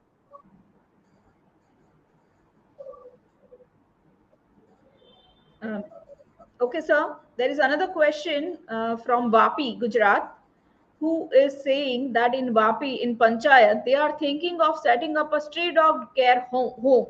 And through this session, they are thinking that this is a great source of motivation for them. Thank you so much, Mr. Narendra Brijesh, for giving your views on that. Oh, nice. This is really good. Yeah. And I think, see, exactly these kind of stories should come out. There is Karan Kotanala, who is congratulating PeepalFarm for doing great job. Oh, thank you. And there is one more viewer who wants to say Parul Anand, who is telling that I admire how you encourage your willingness to address questions and provide thoughtful answers. She is thankful to you, sir, for how you took up the questions in today's session. Oh, thank you, Parul. There is one thing I'd like to add. See, about that, what the panchayat did. I think we just have to talk about, like, a lot of times people, when animal lovers, activists, they get upset. They talk about this is going wrong, that is going wrong. They don't realize they are also sending a message to neutral people that it's okay to do wrong. Because we don't read about psychology, we don't read about communication. We just say what we have in our mind, and sometimes it's counterproductive. So we have to take stories, positive stories, and say, look at this panchayat, they are doing this great stuff, and maybe not tell the 10 horrible stories, which is not going to achieve anything. So we have to be careful how we talk about an issue. Okay, there is a student who wants to ask that what you would like to edit in law for stray animals and for their welfare. I think Mr. Nimish Kapadia, who is an advocate, would be the right person to answer this question. But we would like both of you to answer the question that has been asked. See, there is this No More 50 campaign going on. Srimati Menka Gandhi started this, and I'm all for that. There should be a much heavier fine if you injure a stray animal. Right now, it's 50 rupees for the first offense. It's not enough to intimidate people. I think it should be like 50,000 rupees or something really pricey, which makes people think twice.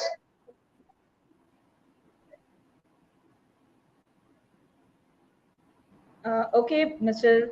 Nimish Kapadia, advocate practicing at Gujarat Court, we would also like to know what are your views on the same.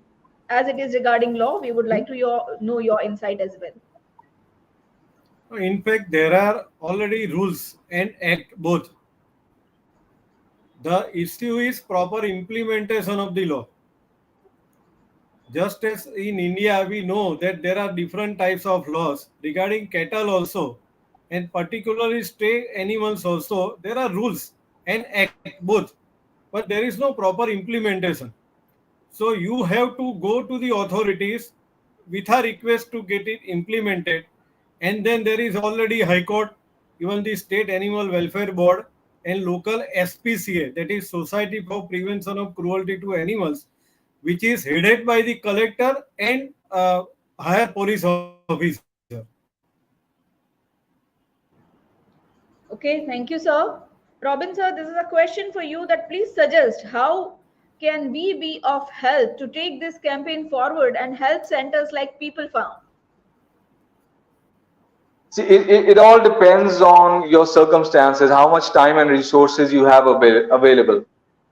Like I said, you can start by just helping the animals that are around your house, because there are very few organizations, most organizations cannot reach an animal probably where you are.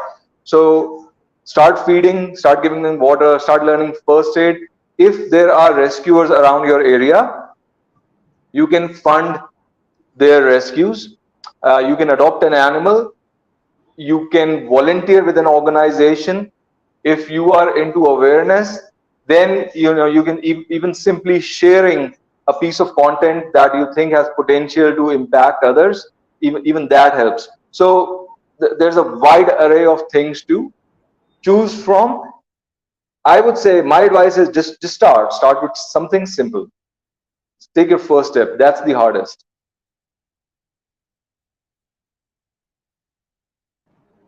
Okay, thank you for telling. Others are the views, Robin sir, who are just telling that it was a very grateful and very wonderful webinar, and you answered all the questions so thoughtfully that all the viewers, they just liked it, they are inspired, they would like to join the campaign, and they would like to work for People Farm as well. They would be contacting you, they would be in touch with you for the same. Thank you so much for being here. We would like to hear the last say about this webinar from you.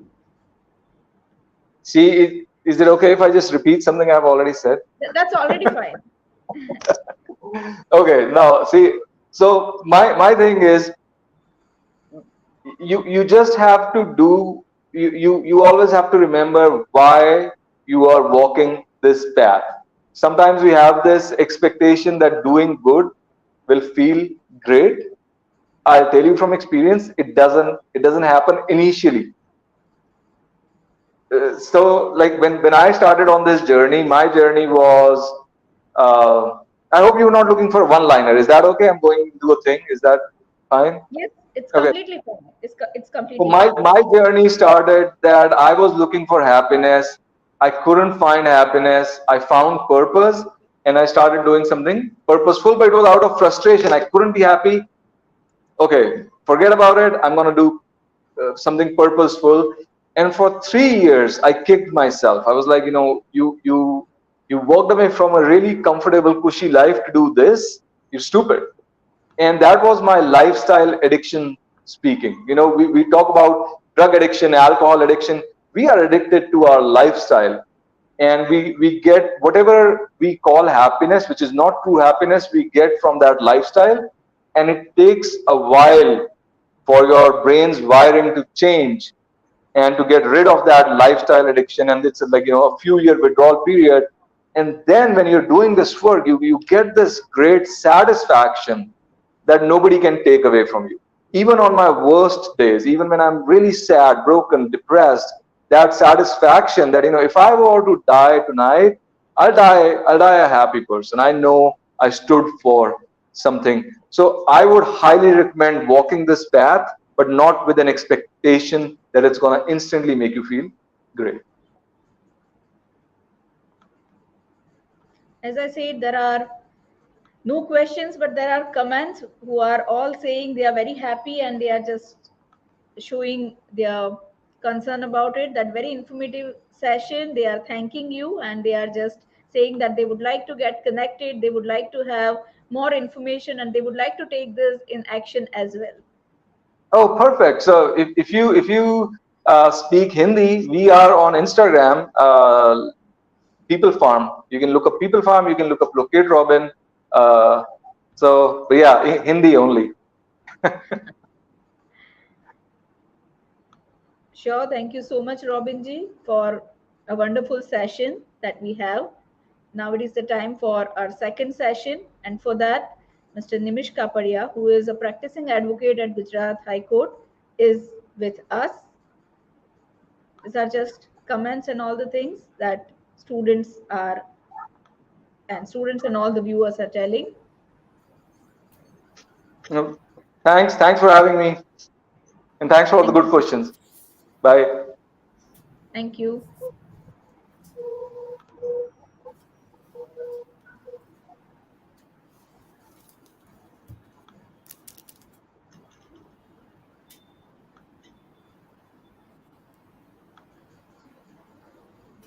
We have with us for the second session, that is Mr. Nimish Kapadia, author and advocate at High Court of Gujarat, who would be talking on a very interesting topic, that is litigations in Indian courts regarding animal laws.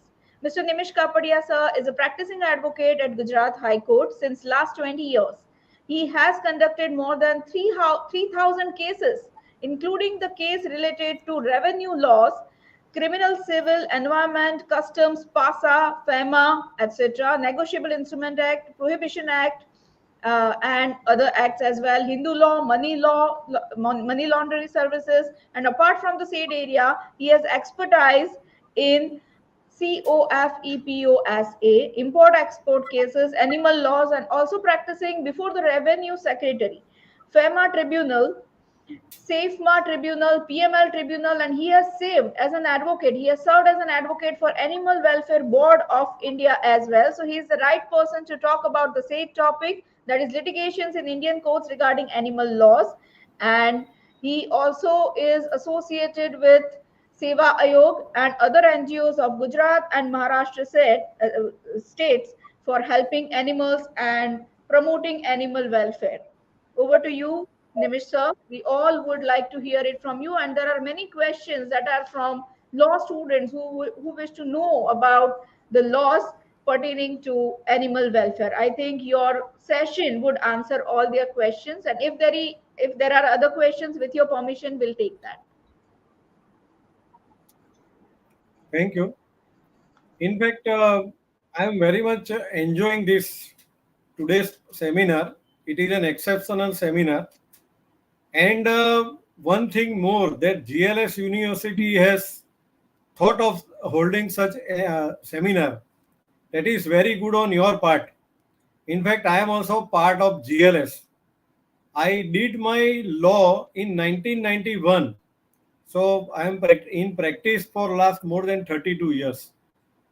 And by the grace of nature, something came in my mind that I should do for myself. So therefore I started doing for animals, for the benefit of animals. And it is normally said that punya is not sold in the shops. You have to earn by your own efforts.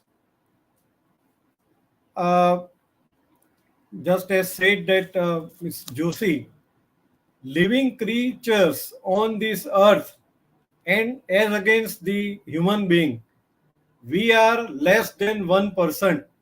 Still we feel that we are masters. It is good that the God has given us the strength to save these animals. So it is high time that we must use our best efforts. Now all must have read the Constitution of India, and more particularly Article 51AG, that is a fundamental duty of all citizens to have compassion for all living creatures. There is a judgment of the Supreme Court that if the state is the collection of the citizens, therefore the fundamental duty of each citizen, it is a collective duty of the state authorities. So therefore, even if it is under the chapter of fundamental duty, it has to be considered by the courts, and you can also go for getting it implemented. Additionally, the directive principles are also there. That is Article 48 and Article 48 capital A. They also mandate to preserve our animals. You must have gone through the prevention of cruelty to animals. There is a definition in this act. What is animal? Animal means all living creatures except human being. There is section 3 read with section 5, section 11. If you go through mainly these two provisions, then it casts duty upon everybody who is in charge of the animals, either as the owner or in any other manner. And you cannot treat any animal with cruelty. Even suppose you are having the dog and you abandon the dog, that is an offense under section 11. So there are various types of the offenses which are enumerated. You can go through because it is a time consuming thing. And you will be surprised to know that there are different types of rules which are enacted under Prevention of Cruelty to Animals Act, Performing Animals Act. Thereafter, Transport of Animals rules, Transport of Animals on foot rules. Because few people who are offenders, who are in this illegal business of transporting, what they will do, they will not carry the animals in the trucks or any other vehicles. They will take the animals on foot. But then also there are rules, and violation of thereof is punishable offense under section 38 of the PC Act. Then even for capturing the animals there are rules, special rules, that is capture of animals rules. If somebody is having more than 10 animals, then registration of cattle premises act, rules. I have heard that so many people are fond of the dogs. There are rules for dog breeders, that is rules for dog breeding and marketing. Similarly, there are rules regarding pet shop rules. So whoever wants to sell the breeded animals, then also some rules are required to be implemented and they are required to be followed. Now, 2-3 very good judgments are there on these animal rights. The one is Animal Welfare Board of India versus A. Nagaraja. That is 2014 7 SCC, page number 547. It has discussed Article 51 AG in a detailed manner and certain other provisions and international aspects, and has observed that the rights which are given to animals under the Prevention of Cruelty to Animals Act, they are like fundamental rights of citizens guaranteed under the Constitution of India. This judgment is considered by even foreign courts also. There is one division bench judgment of Gujarat High Court, that is in case of Mahisagar Mataji Samaj Seva Trust, WPIL 173 of 2011. It was consisting of Honorable the then Chief Justice and Honorable Justice Padiwala. They have specifically stated the animals have life in them, meaning thereby any law which is required to be considered or interpreted, these words have to be borne in mind. All must be knowing the judgment of Honorable Justice M.R. Shah when he was in Gujarat High Court.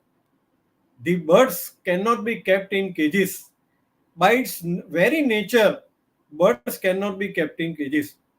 And the court said, that is that judgment of Abdul Qadir Sheikh versus Karuna, that is a Surat NGO, that the time has come to think of the rights of birds and animals.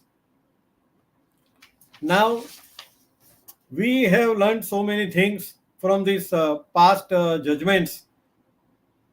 One judgment which we got from the Gujarat High Court regarding locus standi of Animal Welfare Organization, that is by Justice Sonia Gokani, in case of Ahimsa Mahasangh.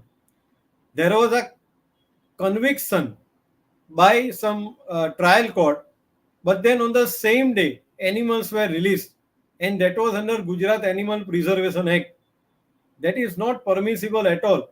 Once you say that the person is convicted, and then there is a provision under the Act, even under Section 29 of Prevention of Cruelty to Animals Act, it has to be forfeited to government. In that judgment, that is Criminal Revision Application 449 of 2014, the Honorable Court, because there was a question by the accused that what rights this NGO is having, and the court gave a very good judgment that these NGOs, that is animal welfare organizations, they speak on behalf of the animals because animals cannot speak. So they have every right to come before the courts for the protection of the rights. We have been just discussing regarding dogs. In 2012, we filed WPIL 230 of 2012 in Gujarat High Court, because all must be knowing that in 2001 under PC Act the rules were framed how to treat the dogs, how to get them treated. That is ABC Dogs Rules 2001.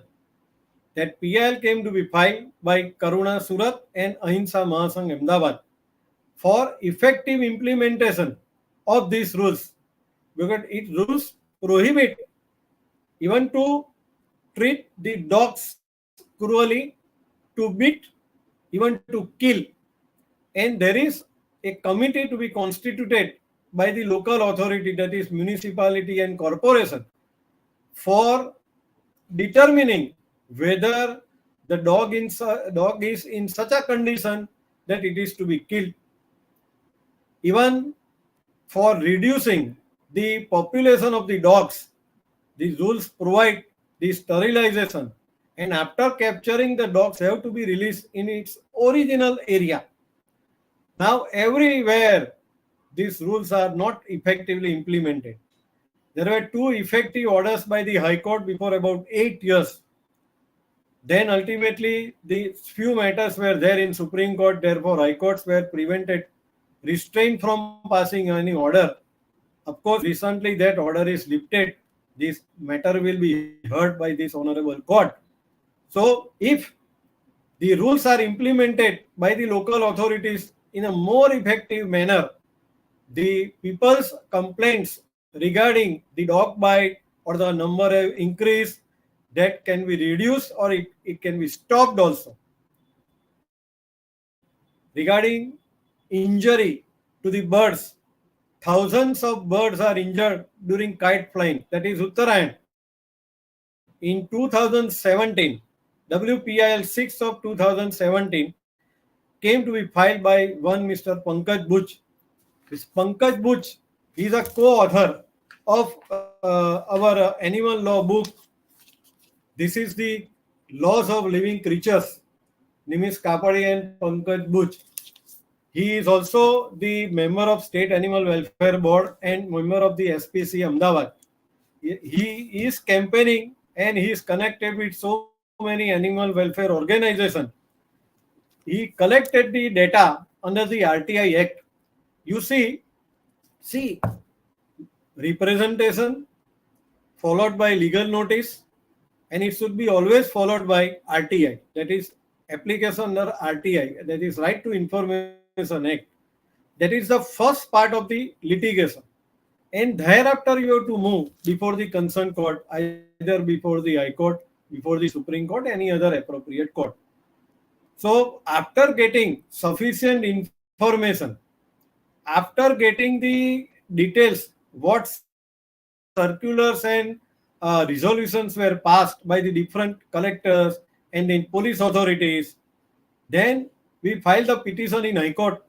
At the initial stage, there was a very strong objection even by the state that people, they fly the kites and therefore no restriction can be imposed. Still, however, the bench at the relevant time passed very good order. And you people must be knowing, last year, our Chief Justice, Justice Arvind Kumar and Justice AJ Sastry passed so many effective orders. To some extent, birds could be saved, but still still proper implementation and effective implementation is required. We got data recently. That is an official. There may be some other numbers also.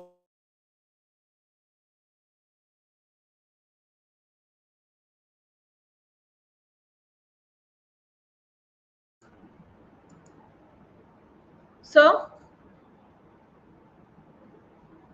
um, Advocate Nimish sir, your video is stuck up. I think by the time Nimish sir's video is starting again, Sorry. yes, There you is are some audible. difficulty in. Yes, it's perfectly okay. Ah, Technical glitch. Yes, sir. yes.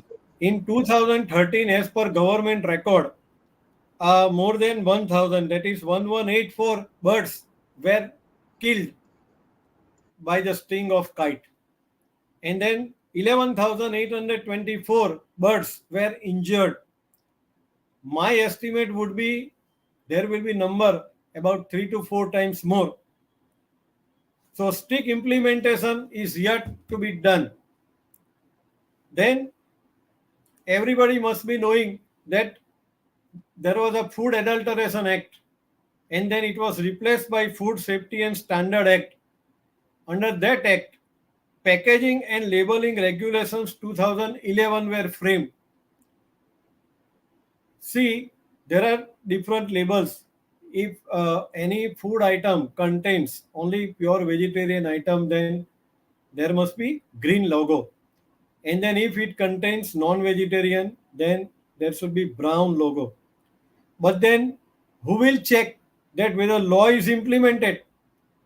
Whether non-veg food item also includes the vegetarian logo includes the non-veg material. So we got issued legal notice. There was a reply by the state authorities that we are not having any facility to test this and to differentiate. So then PIL is filed before the High Court, that is WPL 172 of 2017 by Mumbai Jivdaya Mandli, that is pending. Two effective orders came to be passed.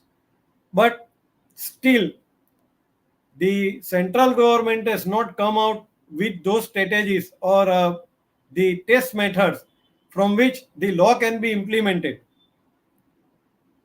Under the PC Act, the Society for Prevention of Cruelty to Animals are to be constituted in each district everywhere in the India.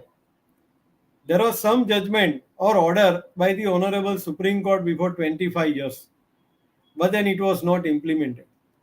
No such committees came to be constituted.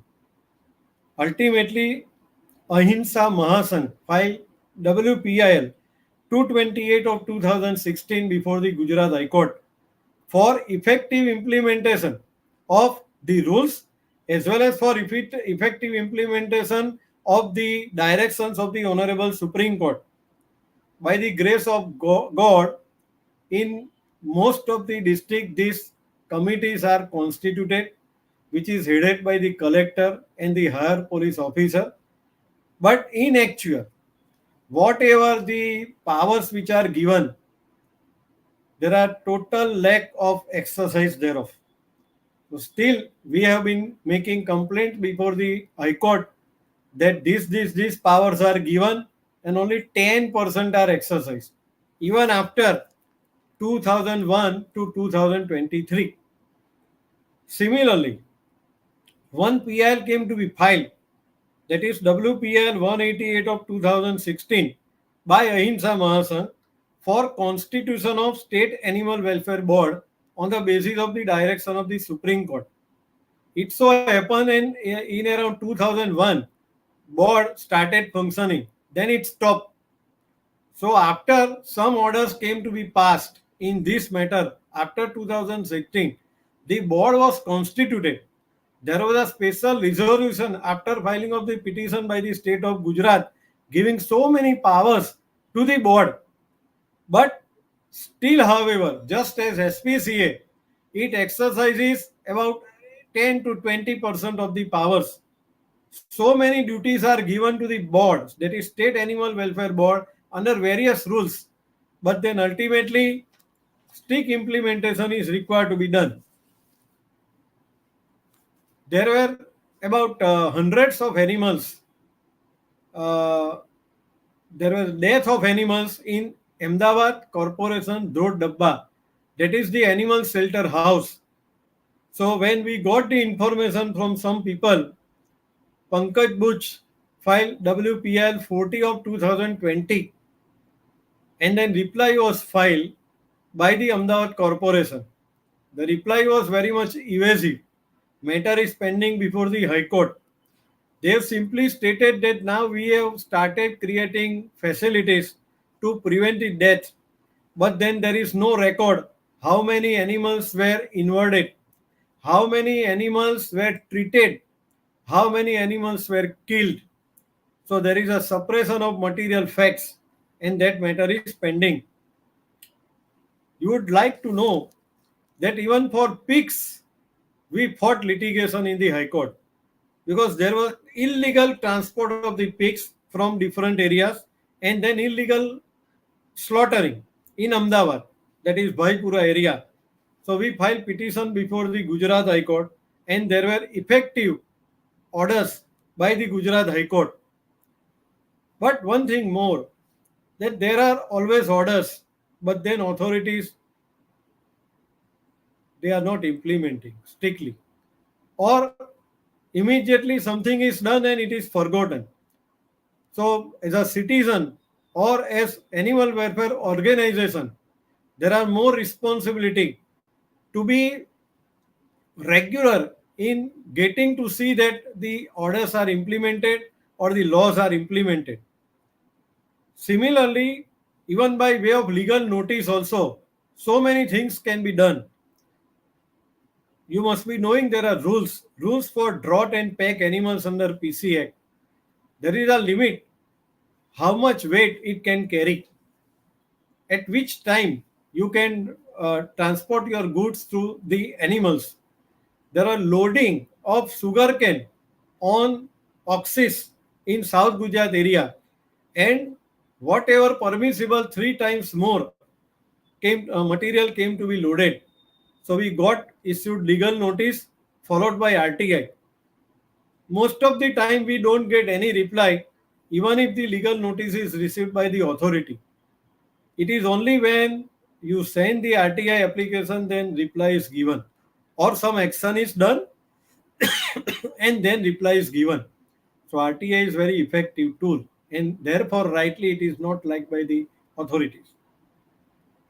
Somebody asks question regarding law. There is a law regarding experiments of animals, that is breeding of and experiments on animals control and supervision rules 1998. If somebody wants to undertake the exercise of experiments or even breeding for the purpose of experiments, then sorry, special registration is required, and there is a special committee at government level consisting of veterinary officers also, and then you have to obtain the permission. Now there are rules, that is PCA dog breeding and marketing rules. So even for breeders there are conditions. Without registration you cannot breed the animals, you cannot start any pet shop, and this is under the supervision of SPCA as well as the State Animal Welfare Board. Similarly, there are rules regarding PCA pet shop rules. So even regarding pet shop rules also, so pet animals, there are rules, but there are no much provisions regarding a person who is in possession of the pet animals and what are his duties.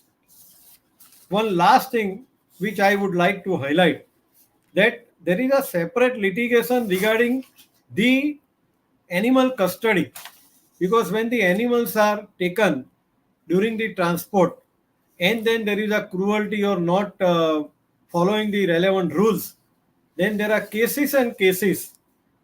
The custody is immediately given because police is not having any facility, so it is given to the local NGOs. or local infirmary. Infirmary is a Panjara pole, but then it is constituted under the state government's resolution. There are several judgments on this aspect. If the law students or even the advocates want to venture in this subject, they have very good opportunity, even to earn also and to give their service. There are few judgments, that is a Supreme Court judgment in Lakshmi Narayan case, then Bhavnagar Panjarapol Gujarat High Court judgment, where even the locus standi of the Panjarapol is decided. If some false claims are there, and then also the custody is given to the butcher or accused, then which type of material or evidence is required to evidence the ownership by the accused, that is also discussed thoroughly. There are now latest rules, that is PCA Care and Maintenance of Case Property Animals Rules 2016. It says that custody may be given to local Gosala, infirmary or Panjarapur. And even the transporter is also made responsible for making payment of the maintenance to the Panjarapur, because government gives some maintenance, only a paltry amount. But then how the Panjarapols and Gausala will maintain, because they are running on donations. So specific rules are framed by the central government. So there are local NGOs. I would invite that is local NGOs, the students and the law graduates, they can join. They can volunteer also, and they can contact me. I can direct to those animal welfare organization where we can earn also, and we can do the good service, public service to people. Thank you very much. Minister, there is one question which they wish to ask, that what are possible legal awareness to efficiently implement animal protection laws according to you, in your views? See, we have learned by reading this material. So possible legal awareness would be to read the judgments, to read the PC Act, to read the rules. That is the only effective way. And we organize animal conferences also, animal law conferences, where we invite advocates and interested people. So next time when we organize, we will send those details to your institution. And I must have sent you the PDF of this book. That also you can share to the viewers who have registered. Sure. We would be sharing the link through email to all the registered participants of this webinar. Sure thing, sir. It was amazing session. I would like to request Dr. Jia Mathrani to take forward. Yes, Dr. Chirag Dave is also with us. Before it is handed over to Dr. Jia Mathrani, the coordinator of our environmental law clinic. Nimish sir, any last say that you would like to say for our viewers of this national webinar? One thing, I again congratulate. This is a very exceptional step which is taken by your university, and then everything should be done, because this should not end today. So regular awareness, regular programs, even in your institution or online, that is most welcome, and it will be my pleasure to contribute. And we have a team of advocate friends who are in this, and normally free of charge we are doing, because I said this is for purchase of punya. So it will be always pleasure. Thank you very much. Thank you so much, sir. Over to you, Dr. Jia Mathrani. What a session. I'm overwhelmed to hear the huge voice for the voiceless by the dignitaries. Good afternoon to everyone, and the present excellencies and the dignitaries on e-dais. It is indeed a privilege to offer a vote of thanks to the guest of honor, Miss Deeksha Joshi ji, Indian film actor, Robin sir, co-founder of the PeopleFarm, and Nimish Kapadia sir, for his presence and for sharing his valuable time with us and sharing the legal aspect on the animal welfare and how like the materials which are available and the judgments which are there, and how legally we can contribute to ensuring the rights of the animals. Thank you so very much.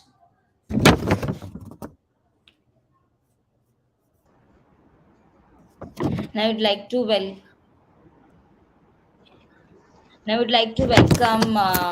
Chirag Dave sir, uh, consultant and the veterinary surgeon, for his words for the animal welfare. Welcome, Dr. Chirag Dave. Would like to give the introduction of Dr. Chirag. Dr. Chirag Dave is a veterinarian with extensive clinical experience of nearly 30 years in companion animal practice. He did both his undergraduation and post graduation from the Bombay Veterinary College. He is also a proud alumnus of IDEXX Medical Academy. It enabled him to learn new techniques and fine tune his understanding of communication. He currently works full time in his multi doctor full service surgery in Ahmedabad, Gujarat, India. He is a KOL, which means key opinion leader for IDEXX in India. He was an invitee and panelist at the Carcon 2020 IIPH Gandhinagar, that is 10th Annual National Conference of Consortium Against Rabies.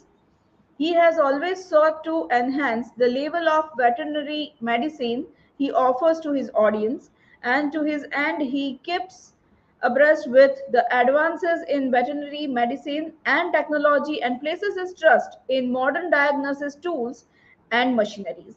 He passionately believes in and practices evidence based medicine. He realizes that education in general and enhanced awareness, especially among parents, is the key. But the need of the hour is to extend and encompass the audience beyond pet parents and animal affectionately.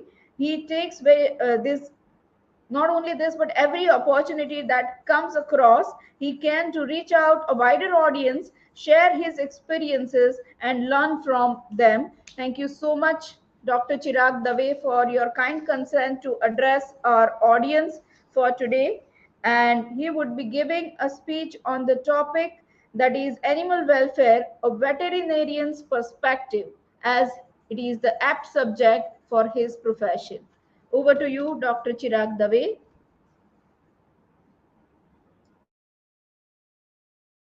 Appreciated the dignitaries, Dais, Nanavati Sahib, Kapadia Sahib, and of course Robin Singh, as well as Miss Joshi. It was wonderful to hear every one of you, and it is always something which is very close to my heart: animal welfare, compassion, and this is something that we need to talk about it on a regular basis.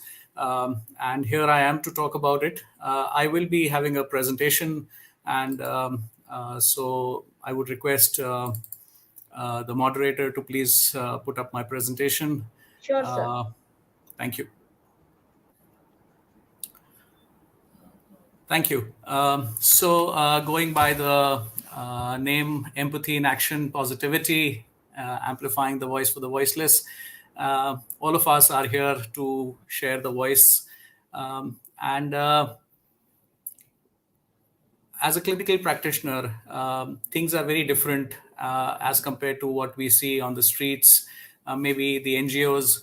But all of us have to understand that all animals, one and all, ultimately will need some help or the other. Some compassion is required from our end, and that is how it is going to be. Our forefathers worshipped something or the other which was around them, whether it was the rivers, the trees, the jungles, the forests, and some animal or the other also. And this respect for the nature as well as the animals is nowadays called as One Health. And it strives at animal welfare as one of its goals. And that is what we are planning to talk about at this point of time. Why does this animal welfare matter? The animal welfare is a physical, psychological, social, and environmental well-being of the animals, right? And this global animal body called the WASAVA, the World Small Animal Veterinary Association, recognizes companion animals as sentient beings, as Nanavati sir said, capable of experiencing both positive and negative affective states and emotions.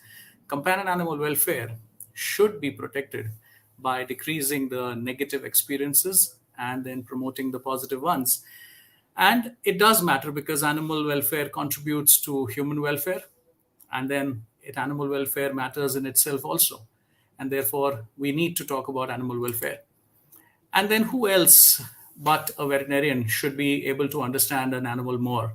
They are considered as experts in the animal health and the treatment and prevention of the animal diseases, and are similarly regarded in the matters of animal welfare also. And all the global animal welfare bodies, as we see, the World Animal Organization of Animal Health recommends that veterinarians should be the leading advocates for the welfare of all animals, recognizing the key contribution that the animals make to human society.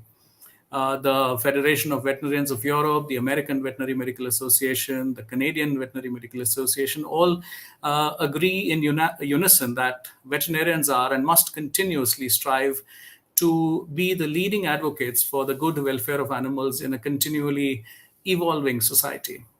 And of course, the WASAVA believes that all veterinarians have a responsibility to lead and advocate for the best possible welfare outcome of the animals. Back home, the Animal Welfare Board of India, which is a statutory body, advisory body on animal welfare laws and promotes animal welfare of the country.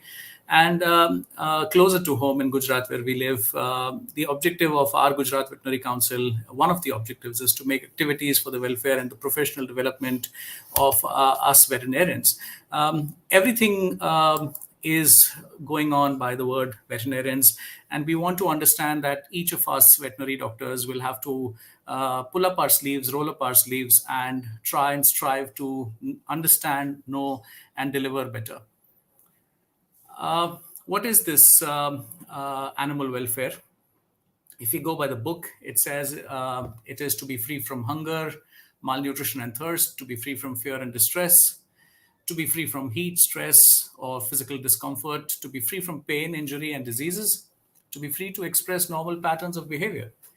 And basically, it's the right to be able to coexist, to live in a safety and comfort and joy with each other. And so you might just wonder, when I put it all like this, that you must be thinking that this doesn't really need to be discussed when it comes to pet animals, isn't it? Because they already have this and much more. Well, yes and no. I'll just come to it in a short span of time. But this animal welfare is for all animals, companion animals, stray animals, wildlife, farmed animals, as well as working animals. And there you see again, and I'm sure when you read that the welfare is also for companion animals, I'm sure that a lot of us here would be nodding our head in the negative, saying that, okay, I don't think this is anything to do with companion animals.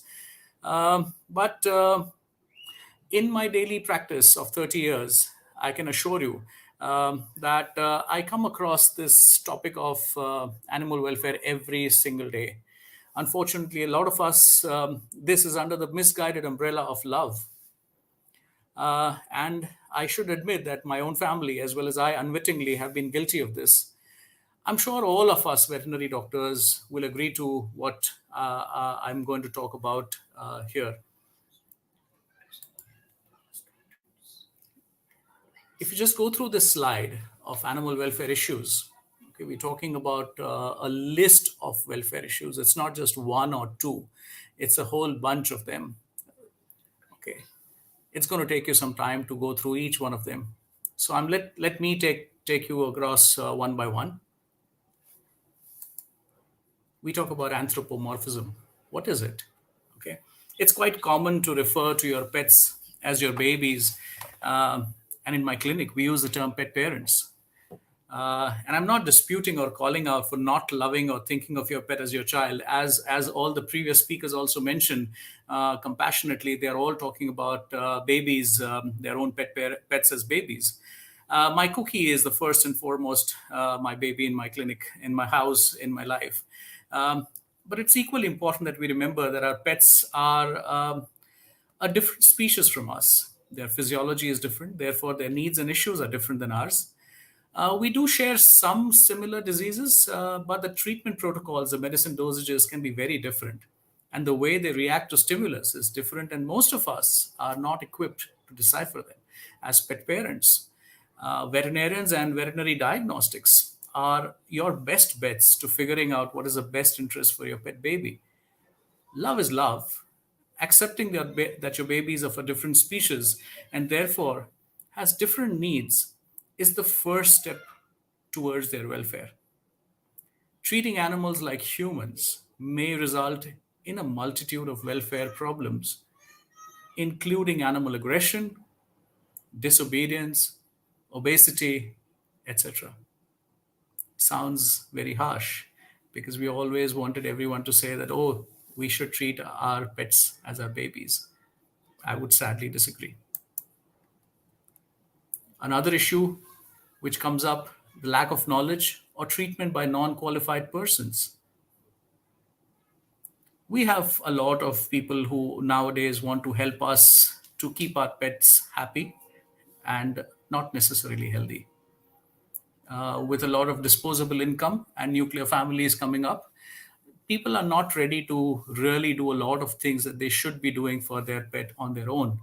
So we have a walker and a bather and a feeder and a groomer, and all of these are our loving friends. A neighbor comes in and gives me some tips about pet keeping, and a relative of mine also says that, oh, I had a dog so many years ago and I know about a lot about dogs also. And then to add on to it, there's Dr. Google, who can do more harm than good if they are if they are considered as not your pet's vet. Ask your vet for reliable sources of information so you can do your own research to supplement the information they share with you. So, lack of knowledge and the treatment by non qualified persons is something which we also come across on a very regular basis. And that I do know is against animal welfare. Pet parents are not always going to listen to us, are they? Okay, they are non compliant. They fail to follow at home treatment protocols. Sometimes they're careless about the scheduled medications and treatment protocols. Sometimes they make exceptions to or they change the protocols on their own at home because they feel that the pet is discomforting. And all of these are ultimately going to be not beneficial to your pet and therefore automatically is against animal welfare. Sometimes a pet parent refuses therapy. Cost may be a prohibitive factor. But then we all want to understand that everybody is here to help and that cost factor can be overcome. But you can minimize the cost when you actually observe the first sign of illness and then go to the doctor rather than wait and wait and wait till the problem really becomes big and then it is more cost prohibitive. Refusal to treat, being non-compliant with treatment is as good as refusal to treatment. So we just have to understand that this is particularly very, very important. It sounds cruel, but it is what I experience on a very regular basis also. Globally, we all understand that nutrition is the most talked about topic, okay, by the parent. It has a direct correlation with the longevity of life, the quality of life it is expected to live, and even a cause of death of the pet. I do believe, okay, that food is the best medicine that one can have and offer as advice, and an immense time goes by convincing it about its benefits to pet parents. The demand and supply of grain free diets, raw meat diets is a serious health risk. Similarly, the request for vegetarian food for cats is a total disregard to the need of the species and an abuse, and that has to be taken into consideration. Animals are creatures of habit. They thrive in a structured environment. We all understand that, right? Setting a mealtime schedule, adhering to it strictly aids in their well being. Giving them the same food in the same quantity each day is also very necessary, as Ms. Joshi also pointed out that she has to really keep on doing that every day, although she may think that she gets bored or the cat gets bored. One of the first signs of illness is a refusal to eat, but it's not the only sign of illness. So we just have to understand that when a pet stops eating food, it's already sometimes a little too late in the day for us to get him out of that situation. A lot of rawhide treats are made from products which are absolutely downright criminal to offer to a pet, and so we should completely avoid them. We have always had controversies and conflicts with pet parents about the philosophy that they have with feeding a pet. But I think that evidence based medicine has to be practiced strongly when it comes to the best medicine that we can offer to the pet parent, which is the food. When it comes to food, we see obesity, and obesity is the number one welfare problem across the world. It has a direct correlation with the longevity of life, and we know that there is a problem. Okay, the animals are predisposed to diabetes, arthritis, and whatnot. So why don't we just all understand that feeding extra food to a pet is also going to be a problem to all of us? Okay, we do not want that we be the reason for a pet to go back to the clinic. We veterinary doctors should tirelessly strive to address this topic. It sounds sometimes too boring, repetitive, but it's a topic that we need to keep on discussing in our clinic every day. Love is not spelled FWD is a common sentence which I talk to all my parents, sometimes jokingly, but it has a very, very serious underlying statement under it. Welfare issues, caging of animals is not just for stray animals. We sometimes see a lot of exotic animals being caged. We see birds being caged. And then caging animals for any period of time, unless medically warranted, is definitely considered as animal abuse. We do know that all pets need some amount of exercise and freedom to explore. With terrestrial pets, their health and well-being is very closely associated with the amount of exercise they are afforded. Okay. In urban settings, space is at a premium, so it becomes a pet parent's duty to provide daily means for their pet to physically and mentally get stimulated. Birds also need to be allowed some time to walk around outside their cages and explore their surroundings. Caging or chaining dogs when guests are home sends the wrong message. Encourage your guests to interact with the pets. If that's not possible, limit your pet's access to the area the guests occupy while giving them a free rein in the remaining area.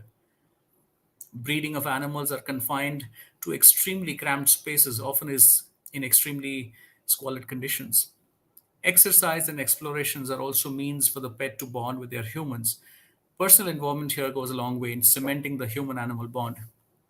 Domesticated animals crave human companionship. Depriving them, that is cruel. Not taking the pet out enough number of times may result them in soiling. Soiling could also be due to several illnesses. Ignoring it or displaying anger might just worsen the problem rather than solve it. So we just have to understand that we all will have to understand the dog behavior and dog psychology, veterinarians and pet parents alike. Lack of socialization, aggression, disobedience, and separation related behavior. These are all big issues which we see very, very commonly in our clinic. And I'm sure every veterinary doctor faces the same story. Because of the constraint of space, because of number of animals being brought into smaller areas, one apartment has many number of dogs. Not all of them get along well with each other. Aggression, when initially is directed towards another human being and then to another animal, it therefore will limit pleasant social interactions. Disobedience leads to more corrective measures which are used, and that would be probably affect the welfare of the animal. And separation related behavior, animals that are overly dependent on human company may experience anxiety when the owners are absent. And that should be considered as also a welfare issue. And all these efforts have to be taken to make sure that you are taking care of the pet in a correct manner, psychologically also. The lack of routine prophylaxis is also sometimes noticed, not each time. because vaccines are something which everybody is aware of. Deworming is something which everybody is aware of, but that's not the end of what the veterinary care is all about. Annual wellness exams, including comprehensive blood, urine exams, as well as radiographs, are the only ways to tell what your pet is going through internally. And all of us will have to participate in the clinic to get this particular data year after year after year. So subtle changes in the pet's health are picked up at the right time and addressed accordingly, so that less expense and less abuse or less welfare issues come up. Dental cleaning, spay neuter surgeries are also a part and parcel of the welfare of a pet. I may have different philosophies. I follow different religion, but I must have to agree that an animal will have its own needs and they have to be addressed accordingly. There are, of course, issues which the previous speakers also talked about: genetic issues, breed-related issues, and these are welfare-related issues exist because of genetic and congenital disorders or diseases. Uncontrolled breeding, overbreeding, it's always going to be to a level cruel, and therefore we must nip it in the bud as much as possible. Adopt, don't shop is something that should be talked about on a very regular scale. Animal welfare issues have just worsened because a human being just wants to keep on trying to fancy his own thoughts and needs. And we have grown from buying some particular levels of cars to another different level of car nowadays. But an animal is an animal, and he cannot be experimented upon based on our pleasure. So certain animals, which like a bulldog, which was a sleek, thin dog earlier, has now become such a humongous dog. A bull terrier's nose has changed completely and therefore has severe respiratory problems. A pug had a wonderful nostril and a snout, which allowed him to breathe properly. And nowadays he's become that chubby, wrinkly dog with a flat face. And after a particular telephone company put him in an advertisement, the sale of this particular breed has increased manifold.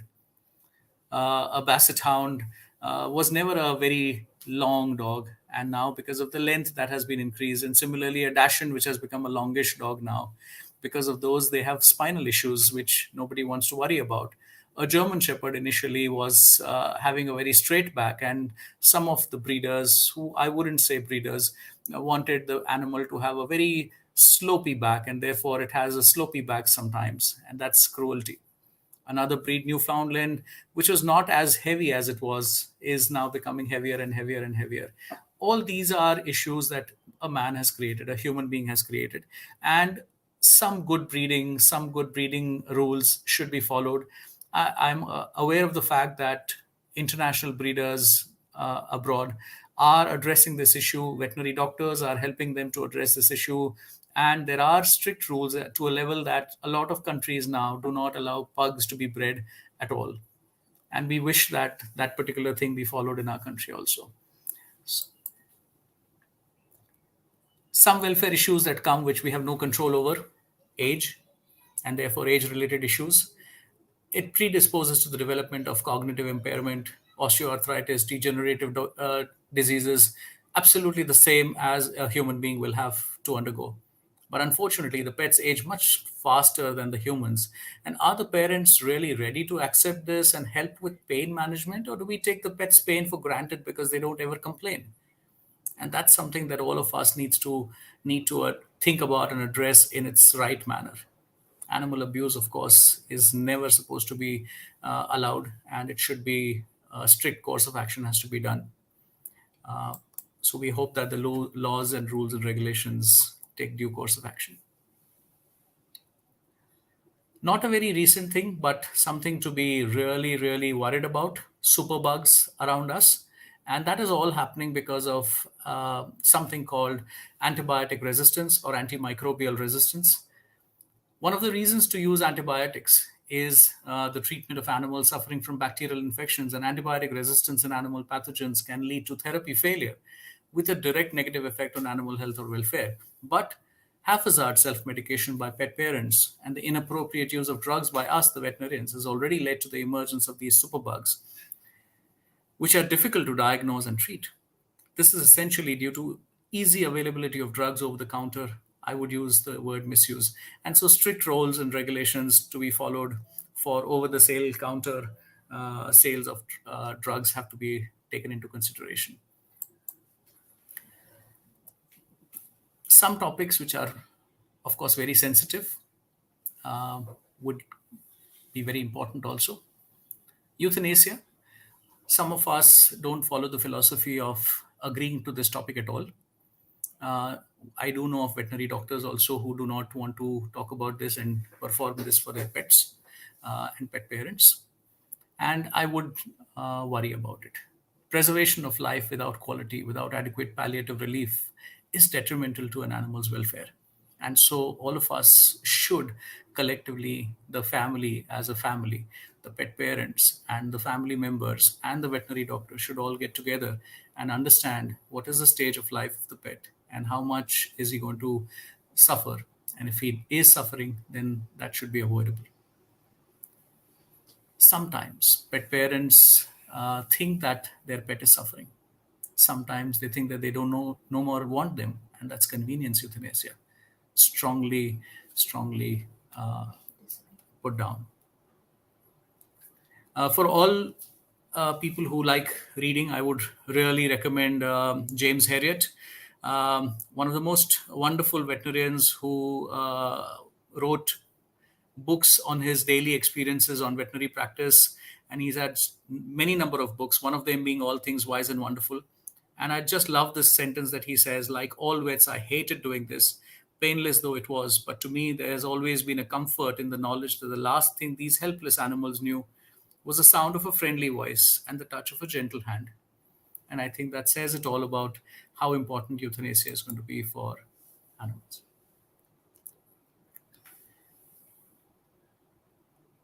This is some topic which has been always bothering me with every forum that I go to when it comes to animals. I talk about what is it after life care? Where do you cremate or bury your pet? Where are the stray animals buried? If an animal is passed from a contagious disease, what do we do then? Why do we not think about or talk about this at all? In death, do animals not deserve the dignity of a decent send-off? Is their life and death less deserving than ours? I have never got a positive answer from anyone who I have spoken on this forum. We have had hundreds of bureaucrats walking into the clinic, politicians, you name them. And everybody says that, yes, this is a very, very important topic of life. But I don't know why nobody has ever thought of it.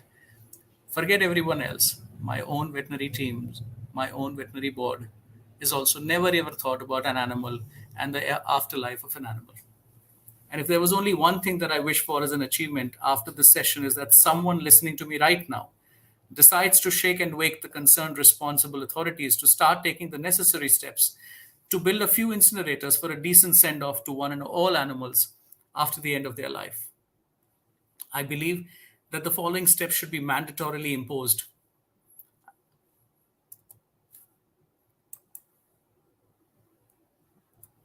How to light the animal welfare fire.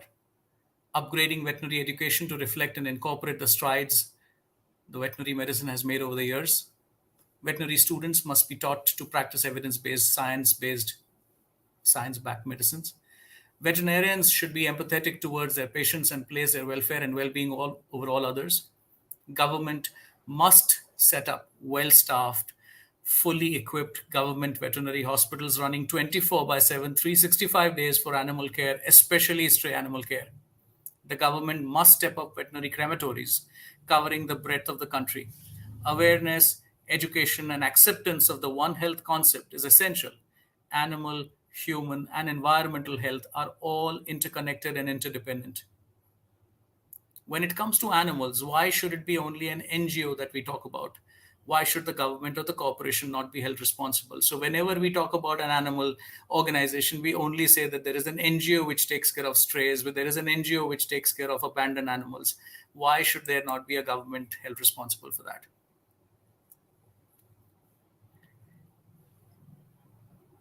Animal welfare If I just have to sum it up, if you love animals, it is time to walk the talk. Loving them is not enough.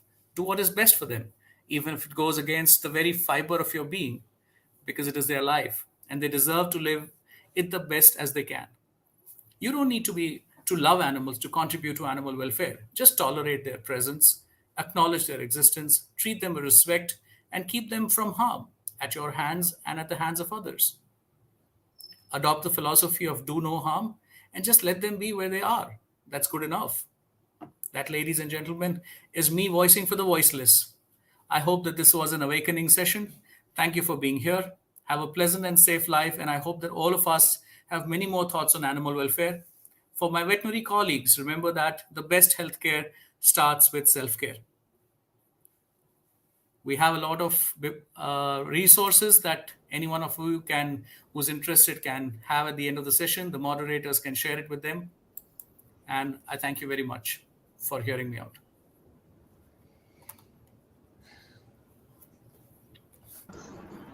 Thank you so much for such an informative and enlightening session. It was great to Anyone has hear any from questions? you. I'm open to answering any and all questions. Actually, there are so many comments which I was just showing because they all enjoyed the information that you shared, and they came to know about very new parameters that they were not aware of. These are the viewers who are telling you. Thank you. Thank you, everyone. Thank you for giving me this opportunity. I think there was one question that was there. Okay, I think I missed it. I'll take it up, sir.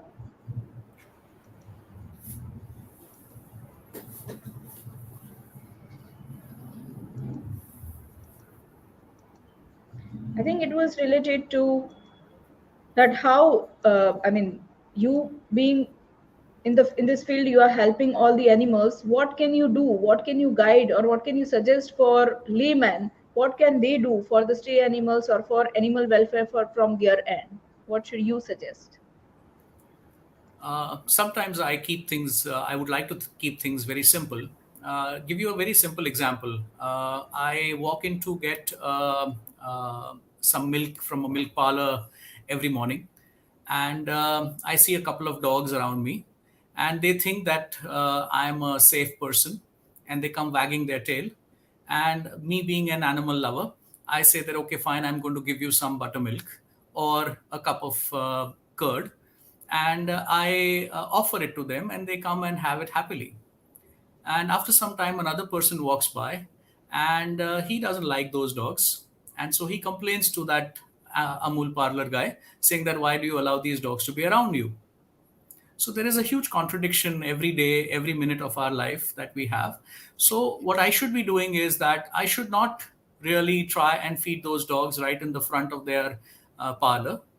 I should probably take it away in a corner where other peoples come by are not going to get affected or get scared by those animals, because I don't expect anyone and everyone to love animals or to respect animals in the way I do them.